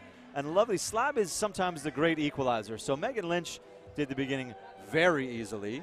Madison Fisher took a few tries to learn it. And then Michaela doing something completely different, trying to get both hands on the top hold before coming down. And now she's going to switch that up. So yeah, really. Slab makes you think, Phil. Make good use of that. She's making good use of that friction on those blue pill volumes. And she's just like that. She's gotten to the zone. Will we see a first top on women's number 3?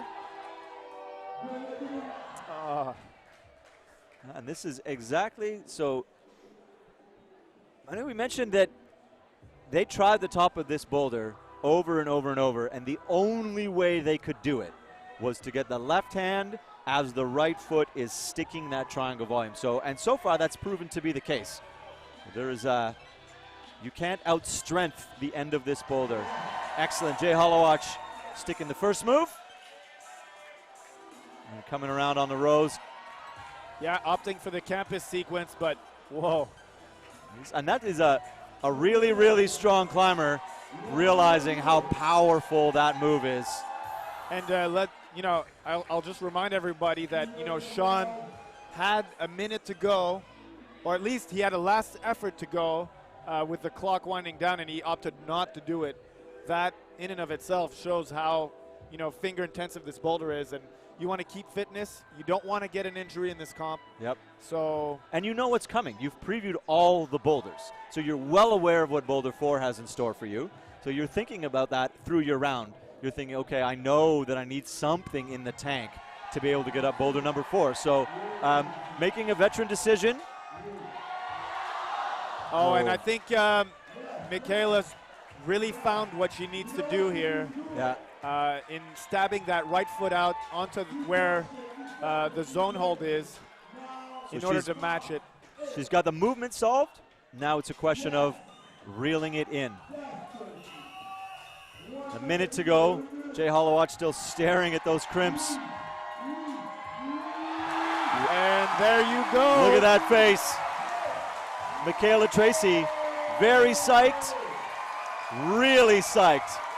I don't know if you can read lips, but that is a heck yeah that just came out right at the end there. Really good top from Michaela Tracy. Did what she needed to do. Jason Hollowatch looking at likely the last attempt. See what he's got left in store.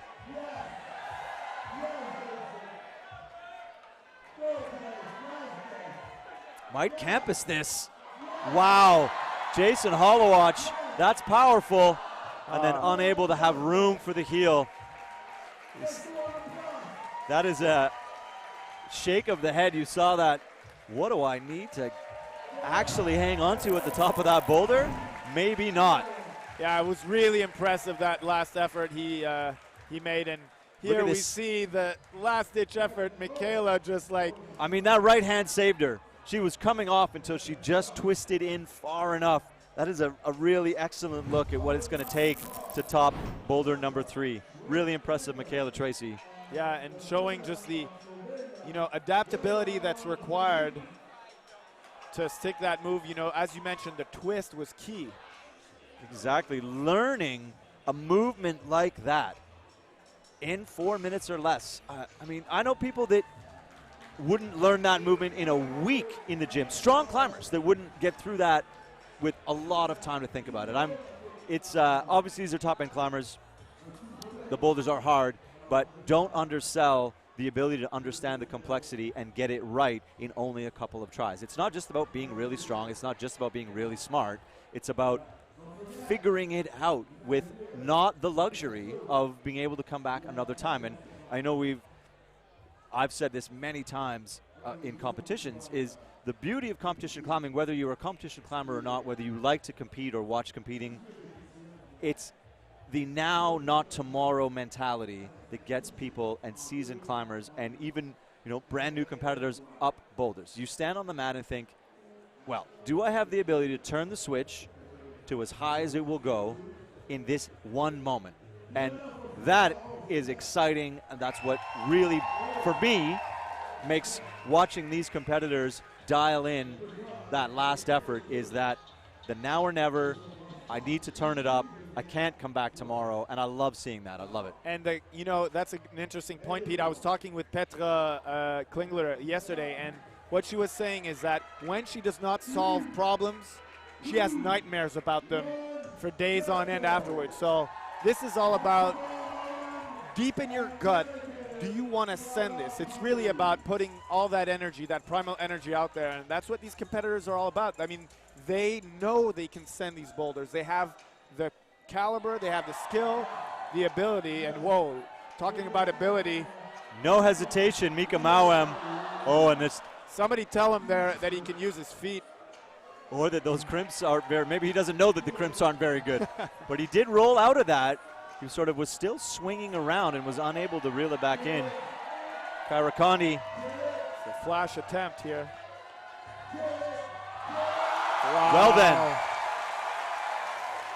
So doing what the route setters thought you could not do, and that is a really good piece of core strength from Kyra Condi. That's a flash, and that is huge.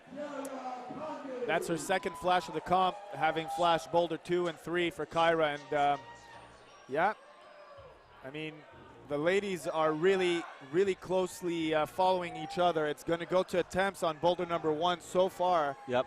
If the other climbers such as Petra and Miho manage to get this boulder done quickly and just as quickly as Kyra did with a flash.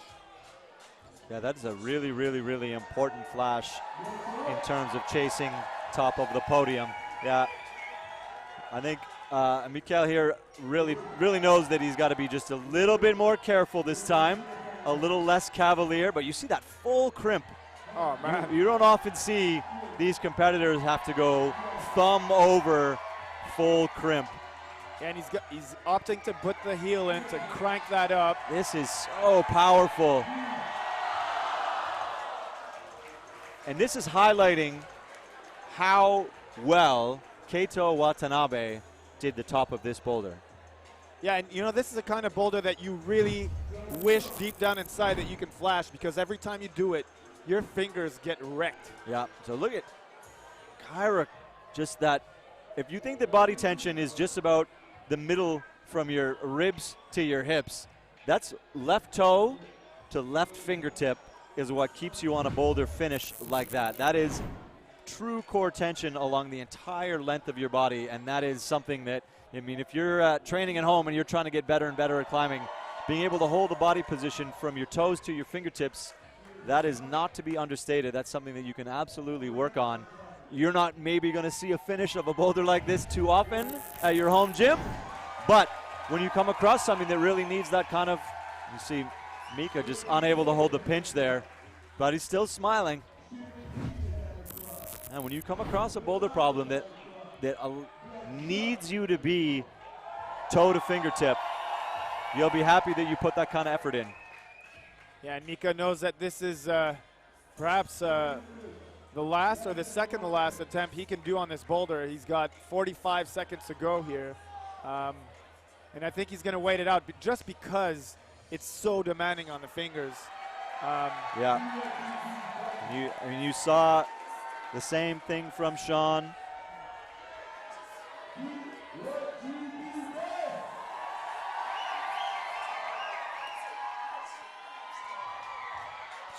Just not even waiting to establish himself on that first crimp, and he's crossed over. And this is empty the tank and dig deep time for Mika Mawem.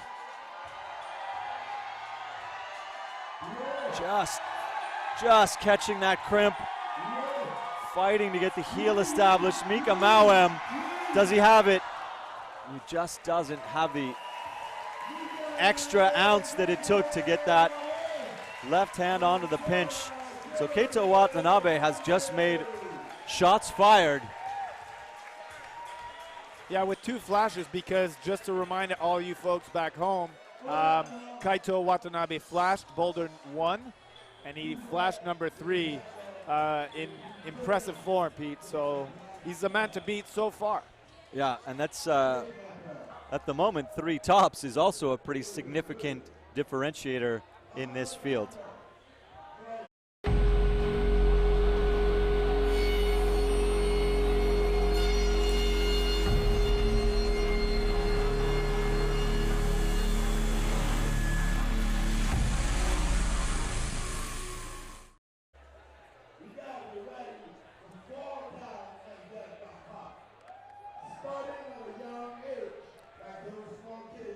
So Phil, I know we have a pretty good forum here. We got a lot of people watching online, and there's something I do want to talk about that has come to the forefront in recent years, or I mean, even I think maybe in the last year. And we've got to put a bit of a light on the way we treat each other in the sport. So there is absolutely a lack of focus over the years on people who have had harassment type behavior in the sport. And to think that we in climbing are different than other sports in other areas of the world in which they think, oh no, climbers don't say inappropriate things to each other, climbers don't reach out and make inappropriate comments. It's been highlighted that does happen in climbing, and it's something that we need to take on ourselves, and you need to take on yourselves to be better, right? To be better people, to be better to each other. So I think it's important that we recognize that harassment is not okay.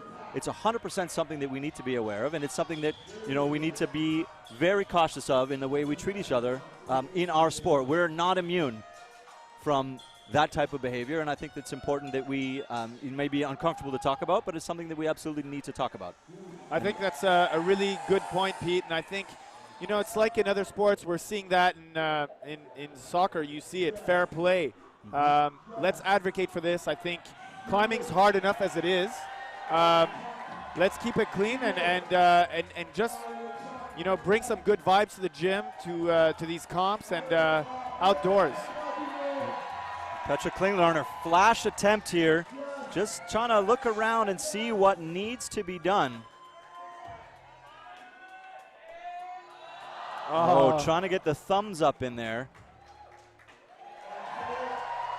And Gregor, after a few swings, gets in there. Opting for the face-out rose move. Matching on not much of anything. cutting loose on this hold. Wow. And Gregor letting everybody know that that's really, really hard. That's full effort. And just to close off the point earlier, Stacey Weldon, who's our athlete rep for the Canadian National Climbing Federation, it's the Safe Sport Movement, which is a national body. We've been partnered with them now as a national organization. We'll have a look at, can Petra get this last move right this time? There you go. So just correcting that right hip swing that cost her the flash attempt, but a top in 2 tries is really good stuff. Will she brush Gregor's holds? Maybe she'll again? brush his holds again this time. So know that that out there is the Safe Sport. There's something you can reach out to. There's numbers you can call, and absolutely do what needs to be done. Be good to each other. This is a great look at Gregor here, sort of alone in the darkness. The minute and a half to go. So, does he have what it takes here, Phil? I think Gregor has what it takes. It's all about energy levels and skin at this point in time, but he absolutely does have what it takes. And maybe crimp strength.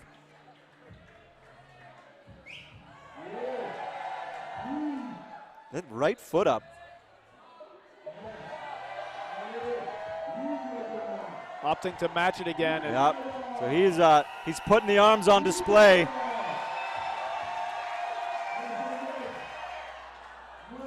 So Gregor, not enough in the tank. So Keito Watanabe is showing himself to be the class of the round on boulder number 3. So in case you thought the boulders were too easy, here's your proof that they are not. right, and only one man is top boulder number 3, folks. So we're getting that separation right now as we speak.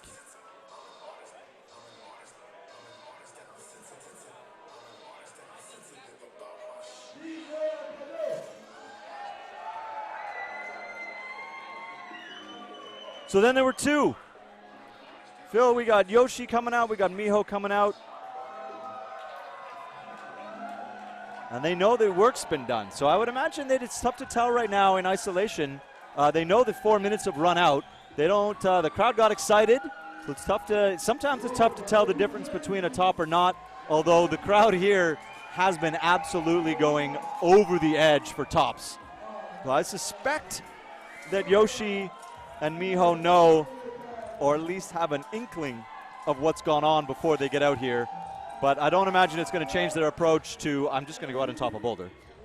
No, it's not going to change anything, and I think Miho's got an edge attempts-wise on Kyra, seeing as they both flashed number 2, but Miho has done number 1 in a lesser amount of attempts. So it'll be interesting to see how she does on boulder number 3 here. And Yoshiyuki, well, man's a powerhouse, so. Yep. A couple of attempts on boulder number 2 for him that have made a bit of a difference. So I think a top on number 3 will make you feel really confident going into the last boulder, knowing that only a couple of you are going to have those tops.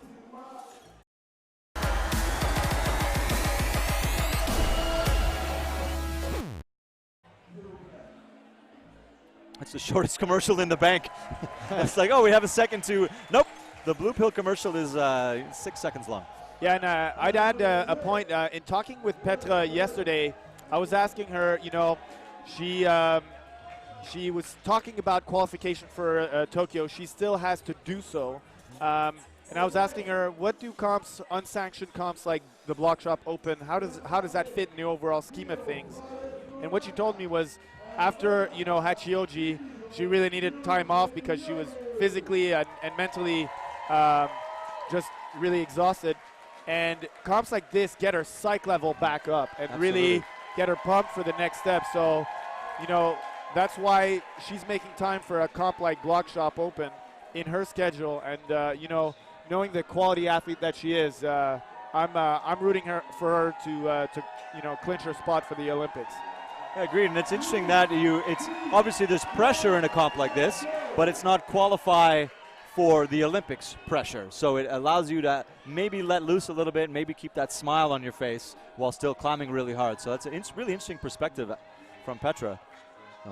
Miho right up with no time to waste. And wow. Oh, Miho with one slip, and Yoshi looking like nonplussed. He will campus this So, up until he gets that heel up. so here is a flash attempt from Yoshiyuki Ogata. Wow. Right now looking to be a level up on everyone else in the field. Except for Kato. So it's like a Japanese showdown. It's always what we had asked for here as commentators at the Bloc Shop Open. Like, have some of these Japanese bouldering armies, soldiers come out. Come out here and see what they can do. Miho on her second try. Oh, doing it the way it was intended. Right foot up in conjunction with moving to the last hold. So She's second psyched. try, she's very psyched. That second try puts her happily in with the other women on that boulder. Big smile though, that's a really, really composed finish to that slab boulder.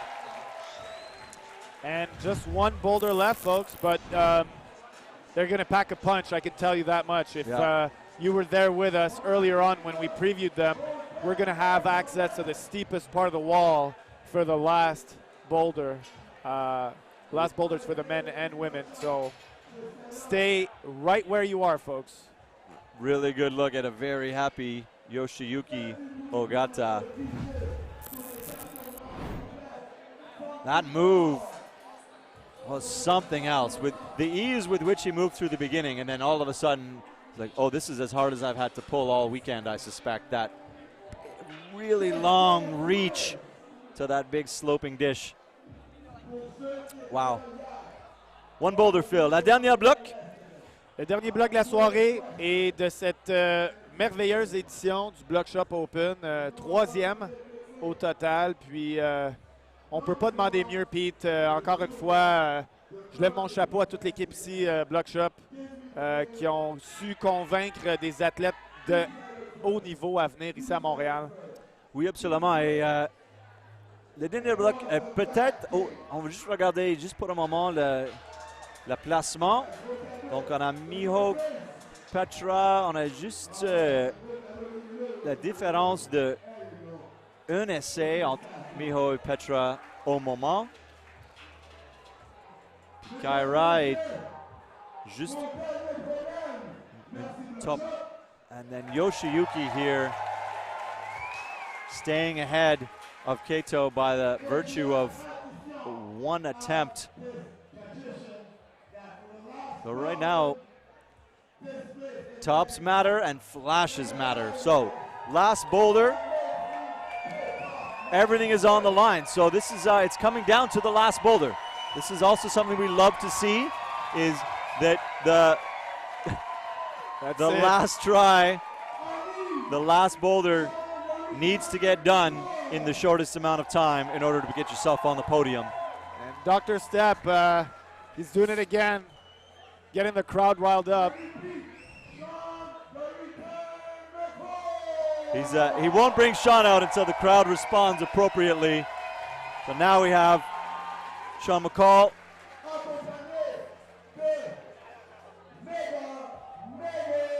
Mega Megan Lynch.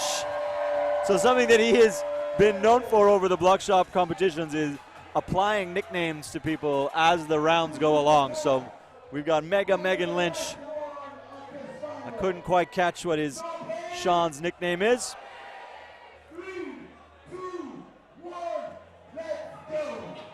4 minutes, last boulder. Sean McCall in front of his Canadian home crowd. Megan Lynch up from Rockville, USA. And the top of the start of this boulder is just, that looked insane to me. Oh.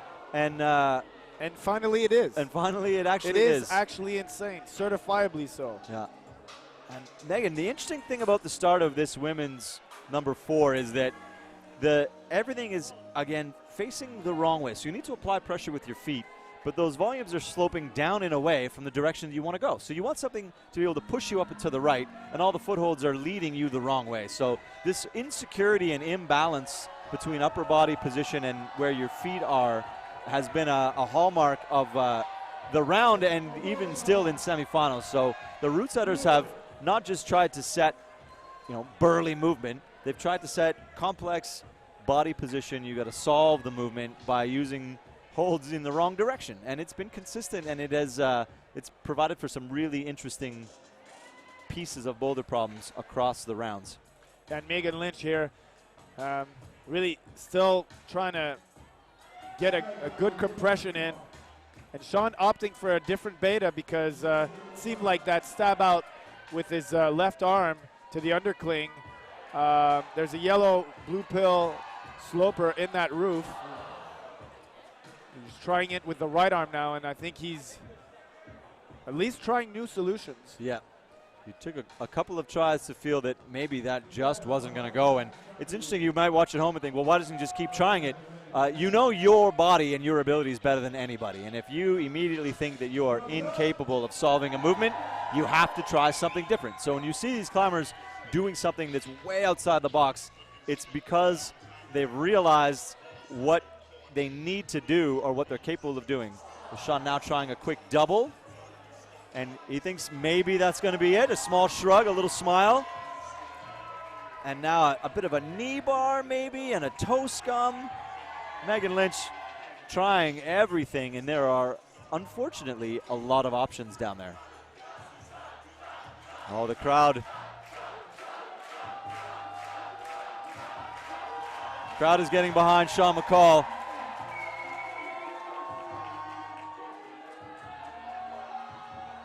Oh, yes. And he sticks the dyno. And he's going to go. Big, strong move here. Oh, opting to go feet first. Really getting the momentum. Sticking the volume. And now it's about that. This is a huge span here, Pete. Flexibility and movement exercise in a really long way away. Still got 45 seconds to go. That was a lot of effort. He did that first move really well dynamically, found a solution which was Sean-proof. Yep. And then I think if he makes that move out to where the zone is, he tried to stick just the side of the volume, and there's really no purchase there. You do have to stick one of those crimps, I think, to be able to hold the swing coming across there. So feet first, and then really, really powerful move to get your hand over to those crimps. So Sean's going to get one more try. Megan just looks like, I don't know what to do. But I'm going to try one more time. And Sean is zeros on the clock. Sean McCall. Can he dial it in here? Not quite. So that's the end of the round for Megan and Sean. And Sean really is a true sportsman. He gets a beer on delivery, and one for Megan as well. No, she's going to say no. Sean is going to chug a beer at the end of boulder number 4. Amazing. I like it. And actually, I always think it's important to deserve a beer, Pete, and I think he did. On that last effort, he put it all out there, that dyno sequence. Yep, and then this right here. Wow. I think, in the deserve a beer graph, he is well up into the yes side. So that's showing you what it's going to take. Megan Lynch, who's climbed all the other boulders really quite well, unable to leave the start holds. A number to get established on the start holds. So.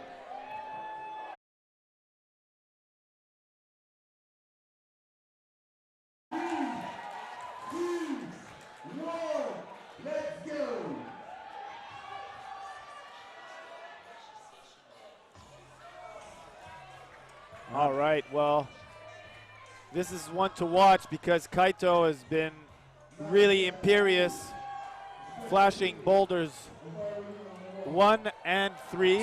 Look at this span Phil, that really is incredible. I mean, his right elbow was inside out as he made that push to the left hand. Let's see if he can reach on it and able to stick where Sean was not. He's just a couple of centimeters off of that zone, and there it is. And in the bottom corner, you see Madison Fisher getting out of the start nest and making moves here towards the zone. Oh. So we found a move that Kato can't do. Yeah. And meanwhile, Maddie Fisher stick in the zone. Will she get that toe hook out to the right?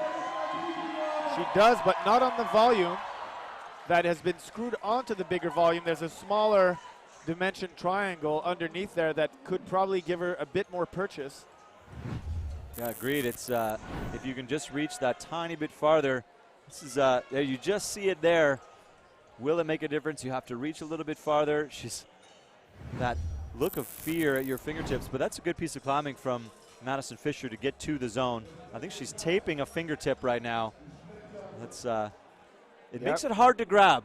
Tape on your fingers is something that climbers don't want to necessarily have, especially on their fingertips. It does take away from the friction. You know, if it's necessary because you're bleeding, then it's necessary because you're bleeding or you're about to. But you know that they are not big fans of having to put tape on the most friction-y part. Meanwhile, Kato has taken a good rest here. As we've said before, might just know that he has what it takes and needs to recover enough to do it. Yeah, and actually Kaito, did the first sequence of that boulder in the intended fashion. So left hand out, and then sort of getting in a shoulder undercling before crossing out right to the next one. It's really wild movement, and it's what we've come to expect from the route setting here at the Bloc Shop Open. For those of you that have tuned in to previous editions, you will know that they really put on a show here, and these boulders are amazing. So Kato looking for a little extra support. And hopefully he can repeat the opening. And it looks just a little left foot slip. No big deal. Still a minute on the clock. Yeah, he looks surprised, and plenty of time left. Madison Fisher would have expended a lot of energy on that first attempt. So this is only going to be 2 attempts on this boulder for her in this 4-minute time frame. Yeah, good time management, energy management from an 18-year-old climber there. Yeah, so. exactly. Also looking for some support from the crowd.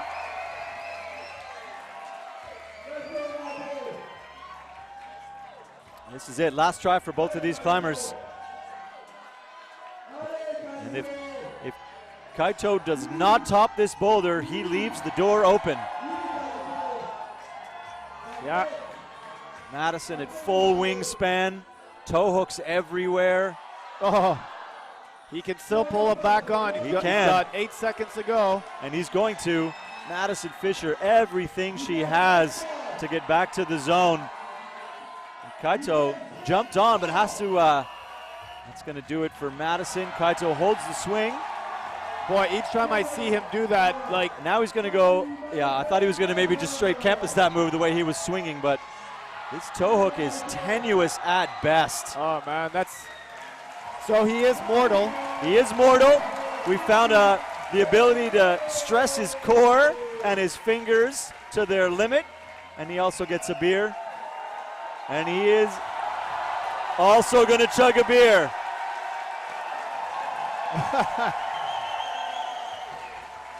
Why not? Why not? Sean did it, and seems like that's the way this comp's going to end, folks. Yeah, and I'm not going to say that Jay Hollowatch, being from Saskatoon, might be the most well-versed in chugging beer.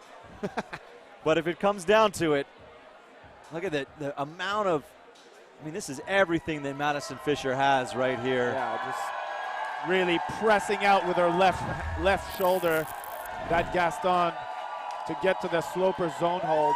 Yep. That's a great round for Madison Fisher. This is a big-time show for a young climber. So having competed, at Pan Ams, having competed in Youth Pan Ams, she's done it before. This is a rowdy crowd, and this is some of the toughest competition she's definitely been up against. You know, Dr. Stepp is throwing out some digit goodies, training goodies out here, so that's why people are standing right now. They wanna get better finger strength. Don't we all, Phil?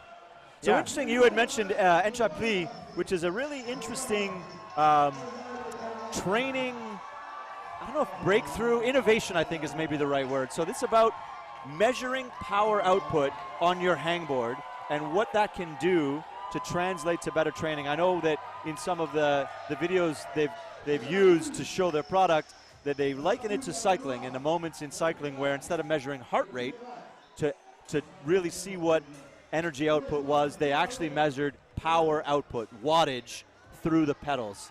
So this is the same idea taken to climbing. So if you can measure power, you can train power, and you can see its increase. So I think it's a really interesting innovation, and we're taking science into training. Yeah, and that's a great thing about the evolution of the sport. You're getting health professionals, physios, massage therapists that are specialized in the different climbing requirements that, you know, these people put on their bodies. Climbing is a really demanding sport for all your joints, your shoulders, and we're seeing that on boulder number 4 here. So it's great to see the science. It's great to see the training evolve, and hopefully that'll bring us, you know, impressive and much more impressive climbing feats in the next couple of years. I agree, and it's no longer about doing dips on your day off. It's about getting really into understanding what strength and movement and mobility look like. And these top climbers, they have professionals around them that understand movement and have now learned climbing, or maybe sort of older competitors who are getting into training who understand movement. You have people like Udo Neumann, who's really made a specialization in breaking down the movement, as we see Michaela Tracy. Yeah, Michaela's a very powerful climber, and be interesting to see. Oh, looking to split it up. Yeah, a dynamic foot switch. She has this wonderful thing after each attempt where it's almost like in her mind she's checking a box. Okay, this is what needs to happen. I'm going to do that different next time. So these moments of definite action that she puts on herself. Jason Hollowatch staring down the span. He got up into it on his first try, but was unable to hold the stress of this inside-out shoulder press. And there we go. He's got it done. My arm. Yeah, I hurt just looking at that, Phil. I also hurt. My left shoulder is not my strongest, and but here that's not Jason Hollowatch's problem. Can he get to this zone? Look at him making decisions here. He's deciding, do I want to get my toes up there? And yes, I do. Well, this is Allez, Jason. Oh, coming really close to latching the edge and thumb catch lower zone. Down on that volume. And meanwhile, Michaela. She made an adjustment here to go to get her left foot out without needing to campus over on that last attempt. And here she's going back to the swing with the, that's an expression we all know well too well. Arms up, looking at the boulder. Sometimes the boulder doesn't want to give it to you. You got to work a little bit harder to go get it. So Jason, I mean, I just saw him roll his shoulders. He's feeling that, but he's also feeling that he tickled the underside of the zone hold. Yeah, and Jason will need this. He hasn't topped the boulder yet, so. There, Michaela now getting sorted. Being a little bit more careful with the foot. Pressing through. It's a pretty bad sloper, Phil. And getting just getting the toe hook. There it is. That's the difference for this move, I think.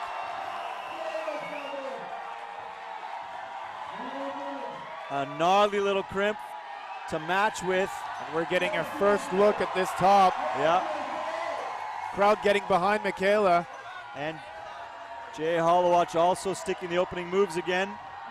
So it's a big hold up top. It's not the biggest jug, but it's a good hold. The thing is, what she's got in her right hand, or at least. Yeah, the right hand is bad, and you're not a lot to generate off of. So full effort from Michaela Tracy. Full effort Putting from her Jason hands up and Holowach. saying, yeah, I gave it all I could. And maybe one more. Yeah, they're both going to give us one more. 10 seconds, enough time to get on. We'll see if there's enough in the tank. Michaela, don't let it run down too much. There, we're going to get treated to one more try from Jason and Michaela. And that's what's so great about this 4+ format, is for the show, we're getting these last-ditch efforts. Come on, Michaela. Come on, Jason. Michaela out of gas. Jason Holowach, is he going to try and do something just burly here? It's looking that way, It does look that way. Oh. Half a hand away. Really great effort from both of them. Jason Holowach, one of my favorite climbers. And he is going to also sip a beer. He's like, why would you waste a good beer? I'm going to have a sip. You gotta taste it. This is Bloc Shop Open beer. That's right. They collaborated with Camp Baz, a local microbrewery here in Quebec, and some of the staff behind Bloc Shop are actually established restaurateurs in their past. And so Michel and Mathieu worked with Camp Baz to make the Bloc Shop Open Pale Ale. And I've been sampling it this weekend, and I in moderation, of course. Yeah, absolutely, Pete. You know, it's just to get, you know, my vocal cords, you know, nice and ready for a live stream. Absolutely. Commentating. I couldn't agree with you more. I mean, I do think it's really cool that you can collaborate and have a beer for an event like this, that you can brand that way. Why not is the thing to say. Is if you can reach out, if we can expand, all we're ever trying to do is grow the sport, find streams of revenue to put on comps like this, find ways to get people excited and keep people excited. It's great that we can watch a comp like this and say, yeah, that's amazing. These moves are really cool. I'm watching from across the ocean. I'm watching from, you know, in my own country, on the other side of the country. But getting people in the gym, getting people to sign up for the Citizens Comp, getting people to come in and buy the merchandise and the beer, and we got to do this. We got to grow comps like this as much as we can. Mika looking really smooth on the beginning of the boulder. And these are the defending champs, folks. This is their last chance to retain those title belts. And Mika getting to the zone on his first attempt. Just trying to figure out what to do with his feet here. Getting a toe hook on the left side. Oh my God. Mikel Mauem grimacing with effort. Getting those. Oh. And that right foot just generating too much opposition against those little crimps and that sloper. But that's a great flash attempt from Mikel Mauem, and he's going to be bolstered by that. I'd be surprised if he doesn't get up there again. And there's a special relationship with Mika in Montreal. He's come out here. This is his third year in a row, and I don't know what it is with Boulder number 4 here. Every year, it seems to bring out the best out of Mika Mauem, and he's such a showman and also a very generous person. Really super easygoing, and it's really fun to see him perform at this level on the boulders here at Montreal. Yeah, I 100% give you that. Kyra Condi just went a bit dynamically to the zone on the last attempt. I think now she's maybe going to make a slightly different decisions about how much power it takes versus how much control she needs. And Mika not letting too much time run off the clock. But he does. I mean, he is the tallest climber, so that move is going to be slightly easier for him. The crowd is chanting Mika. And I would still be gassed after that last attempt. Yeah, I agree, and I'm impressed with how smoothly he reaches the zone hold, and then the tension in this left toe hook. So he's got 1 minute and 30 seconds to go, and I think he's going to rest a bit, or maybe not. He might not need that. I would need that. Kyra Condi starting to feel the pressure of Petra Klingler and Miho Nanaka.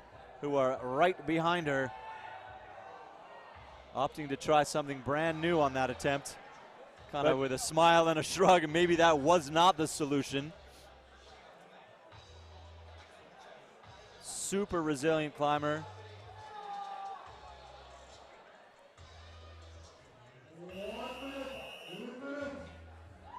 One minute to go. Both of these climbers staring down the boulders, sort of willing yourself to find a little bit more energy. What's left at the bottom of the tank, and can you fish it out? Yeah, and a top would be huge here for Mika, seeing as he did not top number 3, and both Kaito and Yoshiyuki have. So if he wants to retain his BSO title belt, He's got to work. To get to that top hold, and I think he can do it. So this is Kyra just having trouble getting her left toe established on that little nose shadow, which has sort of made the difference so far in providing opposition to get to the zone. And Mika sprinting up here. Time has expired. This is it. Last try, Mika Mawem. Throwing that toe hook out the window this time. Oh my goodness. This is burly Phil. Oh, and both climbers falling down after extra time. That is what's called everything you have. And that's what the crowd here wanted. Oh, and he's joining Dr. Stepp here, as he's accustomed to do. Very carefully. Throwing it into the crowd. Someone gets a sweaty souvenir, Phil. That's right. And he's going to take that beer and have a well-deserved sit down. He's like, what, I need to chug? He's like, no, he's still out of breath, Phil. He's still out of breath. He's like, I need a minute. Oh, boy. Yeah, take your time to Take taste your it. time. It's good. It's good beer. You need to taste good beer. It's not...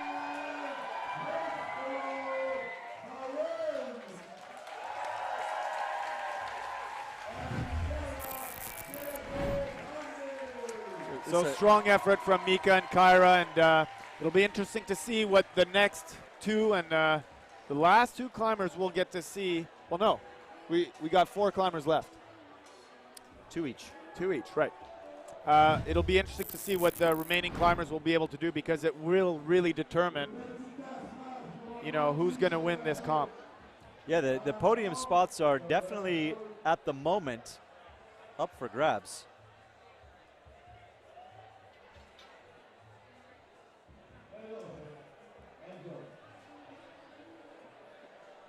And so I think this is a good time to thank the sponsors. The North Face, Dimension Volume, Scarpa, Red Bull, Blue Pill holds on the wall, On-Site, Flashed, Vuori, which is a climbing clothing company, Black Diamond, La Sportiva, Tenaya, Friction Labs, and UB.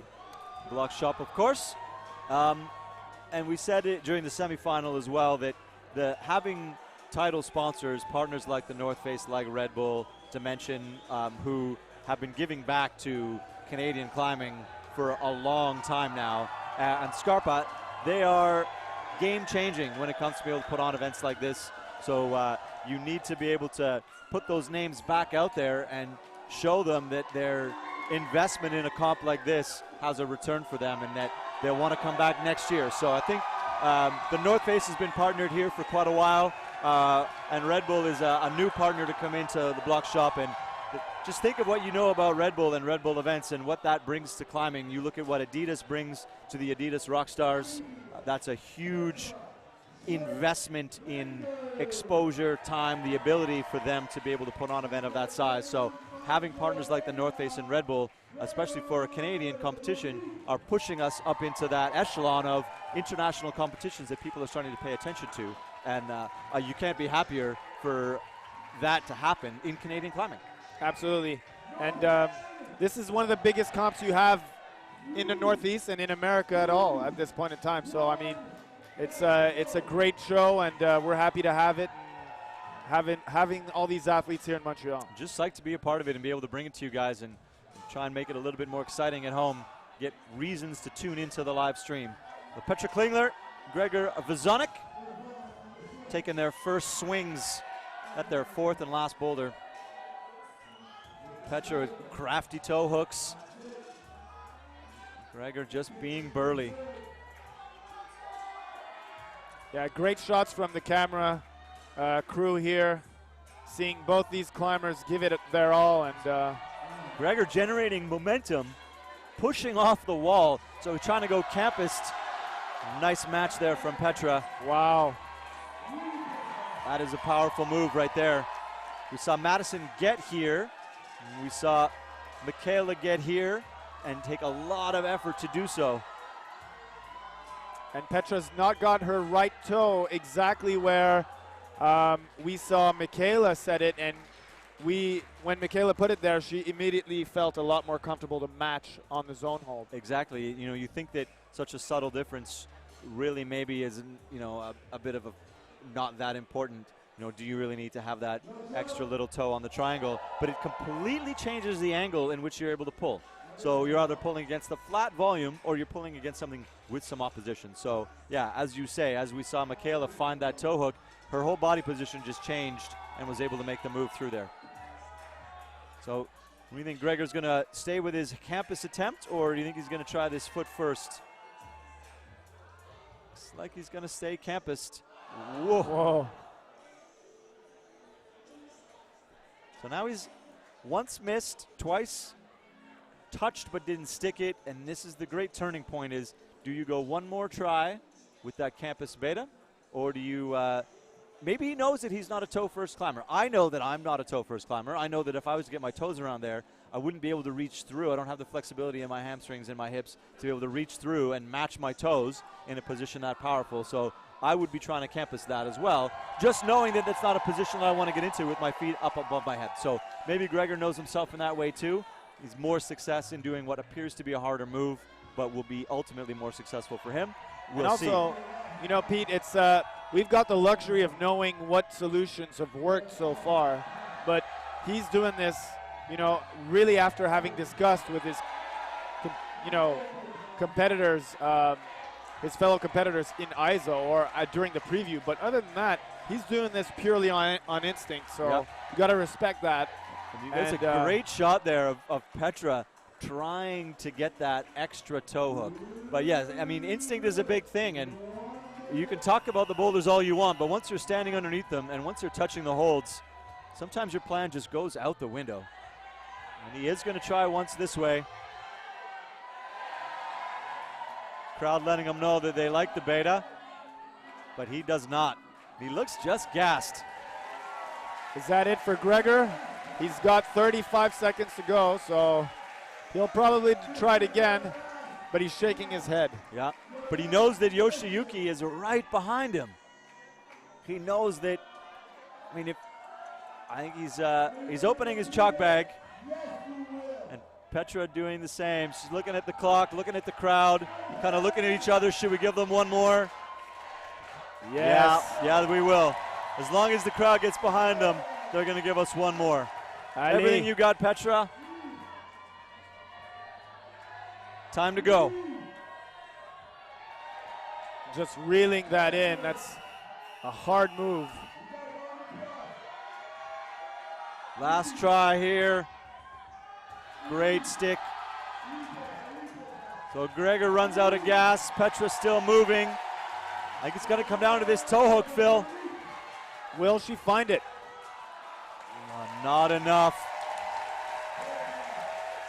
Full effort, Petra and Gregor.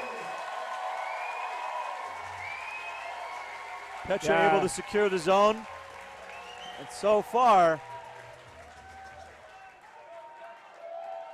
and they're gonna have a toast. cheers to each other, cheers to the crowd. And time for a sit down. I would say cheers to them because really they've put in quite a show for us, Pete. Exactly, they have. And the show is drawing to a conclusion, Phil. We have two climbers left. We have Yoshiyuki Ogata, and we have Miho Nanaka, Japanese powerhouses who have dominated so far this weekend. Real pleasure to watch climb, and we get one more out of both of them. You know, I mean, part of me wants to see them flash it because I would love to see those boulders get flashed. I don't know that they can. Part of me wants to see 4 minutes go by just so we can see them have to work a little bit and earn those tops. So I'm of two minds about this, Phil. What I am sure of is that I just can't wait to see them pull on these holds and see what they can throw down. I want to see a top. If it takes some time, then so be it. But we've got two amazing competitors in Yoshiyuki Ogata and Miho Nanaka that have yet to come out. And so far, they've been really, really strong in topping everything we've put their way. Yep, and there's going to be a little bit of anticipation as the crowd gets warmed up. We got a few more prizes to give out, so people are getting wound up. Everyone here knows, of course, that there's only 2 climbers left. So we are going to be all voices on point here. So let's build the anticipation a little bit.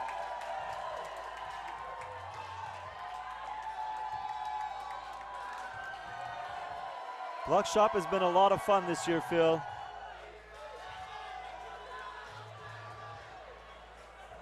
I mean, for me, Bloc Shop's fun all the time. I get to climb here. This is my home gym, obviously.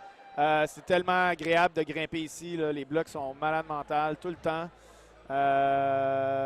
J'ai pas d'autre chose à dire, Pete, dans le sens que it's a lot of fun to climb here because there's a lot of attention to detail. The route setting team is really large too. Yeah. So a lot of diversity and a lot of invited route setters too, which keeps ideas fresh, movement really interesting and intricate.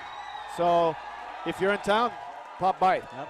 And I know that exchange of ideas and being able to bring in other route setters from other places and bring in the creativity they bring, and also to go away and come back. So I know Fred was able to go and route set at a comp in the Netherlands earlier this year and meet some of these route setters and have an experience and bring his Canadian style, or at least his particular style of route setting out there, learn a little bit of something and bring it back. So the ability to exchange. I know the big initiative, the Bring in the Girls initiative that got started here in Montreal by a handful of gym owners and gym employees about trying to get women into route setting and get them into clinics and teaching. That is also about exchange of ideas. It's about giving exposure to people, being like, you should bring these climbers out, put on a route setting clinic, get them to competition route set, and open the doors to get more females, more women into route setting, which has historically been a place where you do not see a lot of women in route setting, and they're trying to break down those barriers and give them a chance. And part of that is funding the ability to bring route setters and expose them to different events across the way. Yeah, I think diversity in sport, diversity everywhere is really key to keep ideas fresh and to have things in movement and evolving, Pete.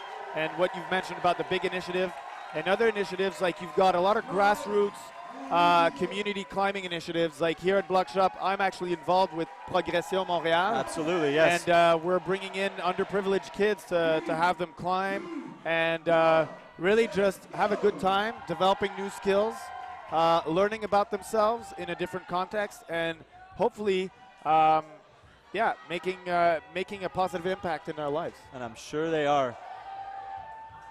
Oh my goodness, look at the way that Yoshiyuki has started boulder number 4. That was unexpected. Miho up on the start as well, but he wants to campus this, folks. He definitely does. And oh boy, just too much torque, Phil. And yeah. Look at Miho here. Finding that toe hook, not quite, but not needing it. Crossing over with relative ease, Pete. That's impressive, Phil. That's really impressive climbing. Are we going to see a top here? And she knows what she has to do. Oh. Big move to finish. And asking for the brushers to help her out here because those slopers have gotten some love from all the other climbers so far. And wow, just came up short. Look how far this left hand has to travel. You absolutely have to go at least left hand first to finish, and that is a long, long way. I don't think the right hand is good enough to match. Be interesting to see if Miho thinks it is. Maybe that'll get her closer, but you're jumping off smears. It's a hard move, Phil. It's just the last move of that boulder is going to be spicy, and I'm amazed at the way Yoshi started this boulder. Yeah, I I don't know wonder if if he's it's going to do it again or if it's just like a level of excitement. He's going to slow it down this time. Nope. what? That's ridiculous. Well, he's just putting on a show here, folks. And is he opting to put a foot somewhere? Not this time. Oh, He's going to Oh my stab God. it out to save the swing. Yoshiyuki Ogata putting on a clinic here in Montreal. This looks good, Phil. oh my God. There's your winner right there. We got a new champ at Bloc Shop Open, and it's Yoshiyuki Ogata for the men. Amazing. Amazing work. Miho Tanaka maybe going to ride the wave of the crowd. It is deafening in here, Phil. What does she have? Yes. Going double. That's another podium for Miho. That's a win on the last boulder from these two Japanese powerhouses. Phil, I don't know what to tell you. That was amazing. It was amazing, and the crowd got behind them just before chanting Gamba, Gamba. Wow. Pete, I'm speechless. I'm so impressed. A cheers from Yoshi and Miho. The crowd is on their feet, Phil. Standing ovation for that kind of finish to a competition. Wow, amazing Those are big climbing. smiles. And you can't, script a better outcome, Pete. No. Those two climbers coming in, and Miho's giving Dr. Stepp her beer. That's just, he's like, I don't need to try and chug this beer after the effort I put in today. But this is a really incredible performance. Guys, that was a treat to watch. Don't go anywhere. We're going to try and get Yoshi and Miho up here to do a quick interview, either before or after the podium. So if you're hanging on the live stream, stay on the live stream. I think we know the results, of course. We're going to get a look here at this wonderful finish from Yoshiyuki Ogata. I mean, Amazing replay right here. And the compression here where Mika Mauam was unable to match, and then the swing, I think the last hold he knew was pretty good, and that is an excited young man. Taking home a belt in Montreal. And, let's recap this, Pete. So, winner at Adidas Rockstars comes a week later in Montreal and wins the Bloc Shop Open against a field of proven World Cup competitors. And then here we're going to see the top from Miho. So Miho coming off a season of with some injury, but in the seasons before that has done almost nothing but podiums. So she looks that she's getting back into form. Just the way she finished that boulder. Tested it once, second time through, 0 mistakes. It's great to see Miho back in form because she had a tremendous 2018 campaign, and we know she had some injury problems this year, but wow, what can you say about her climbing today? And so she wins the belt here at the 2019 Bloc Shop Open. 4 tops for the win. Petra Klingler, 3 tops for second place. And then Kyra Condi staying on the podium, 2 tops. Rounding out the field, Michaela Tracy, Madison Fisher, and Megan Lynch. On the men's side of things, we'll have a quick look.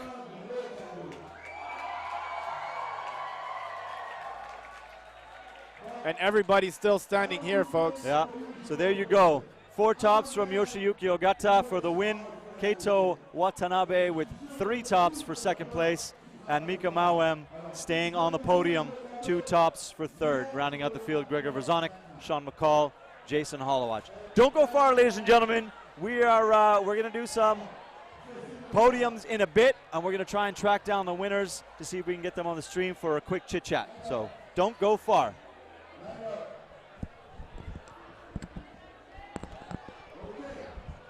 See what we can do.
Okay, everybody. So I'm here with Yoshiyuki Ogata, tonight's big winner. So, Yoshiyuki, how do you train? How do you train? Actually, I'm just climbing. Like, especially in the competition season, I just climb. Then in the winter, it means like off season. I do some exercise like power training. Yeah, but normally I'm just climb. Just climbing, and wow, how well, you just climbed so well, Yoshiyuki. Tell me, how do you feel about your recent string of comps? You won in Vail, you won Adidas Rockstars, Yeah. you won Bloc Shop Open. How do you feel? Yeah, it is just amazing. In this competition, I'm just enjoying like in front of the best audience. Especially this time, the crowd was like unbelievable huge. Yeah. I was just enjoying in front of audience. And tell me, Yoshiyuki, what are the next steps in your in the next couple of weeks for your climbing? Next cup. I don't know if I will have any competition after this, but I think I will take small break and I will study in the university. Then I will see. All right. Well, thank you very much for your time, Yoshiyuki. Yeah, thank you very Amazing much. competition, and congratulations on being the Yeah, thank 2019 you. Bloc Shop Open Yeah, winner. Thank you. Thank All you right. for inviting. It was so fun. Great. Well, have a good evening. Yeah, thank you. You too.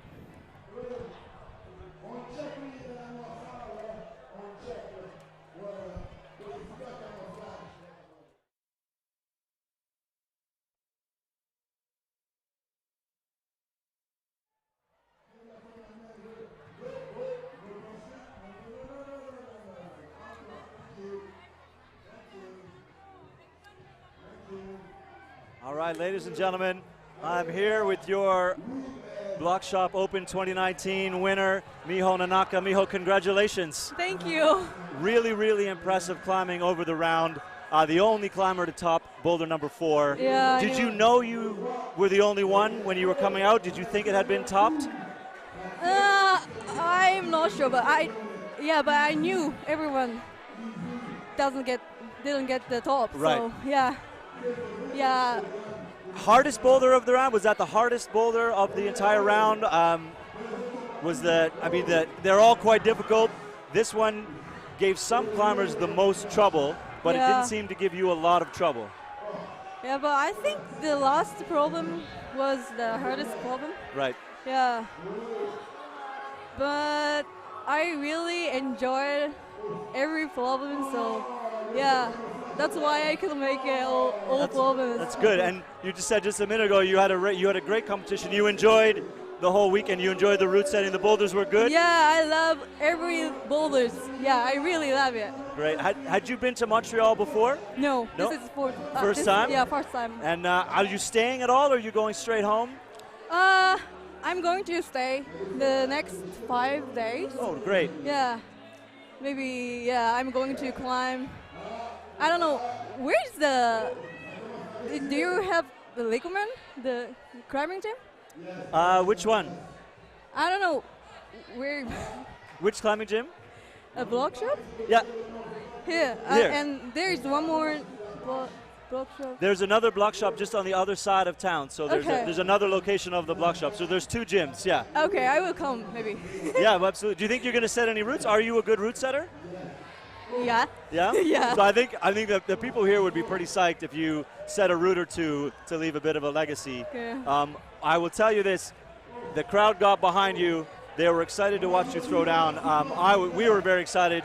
You climbed with real poise. It was a pleasure to watch. Thank you so much. And I wish you all the best in the rest of your season and the Olympics. Are you excited about the Olympics? Yeah, for sure. Yeah. Because of Tokyo. Exactly. Yeah. And that is going to be amazing. And you're starting to train. You're going to take a little bit of time off, or? Mm-hmm. Yeah. I'm going to take it off. Yeah, but I've been struggling with my shoulder injury. Right. Yeah, so maybe I will take some less and then start training again. That's great. And so we look forward to watching you compete in the Olympics next year. Yeah. Thank you for coming to Montreal. Thank you you put for on a inviting me. great show. Congratulations, a Thank you. well-deserved win. Thank you so Miho much. Nanaka, your women's champion, Bloc Shop Open 2019.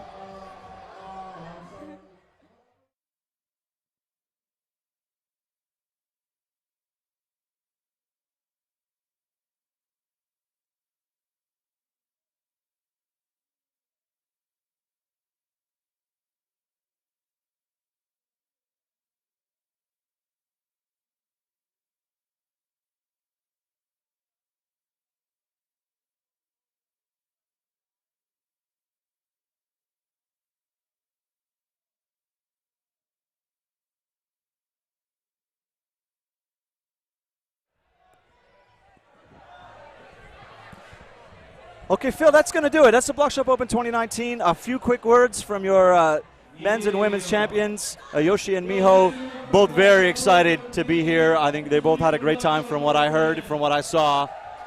Wonderful climbing. What else do we have to say, Phil? They're going to run the podium, so we're going to let that run out so you can just, if you want to stay online and watch them. I think they've been giving out really interesting bottles of booze over the years, so there's a big belt to be had.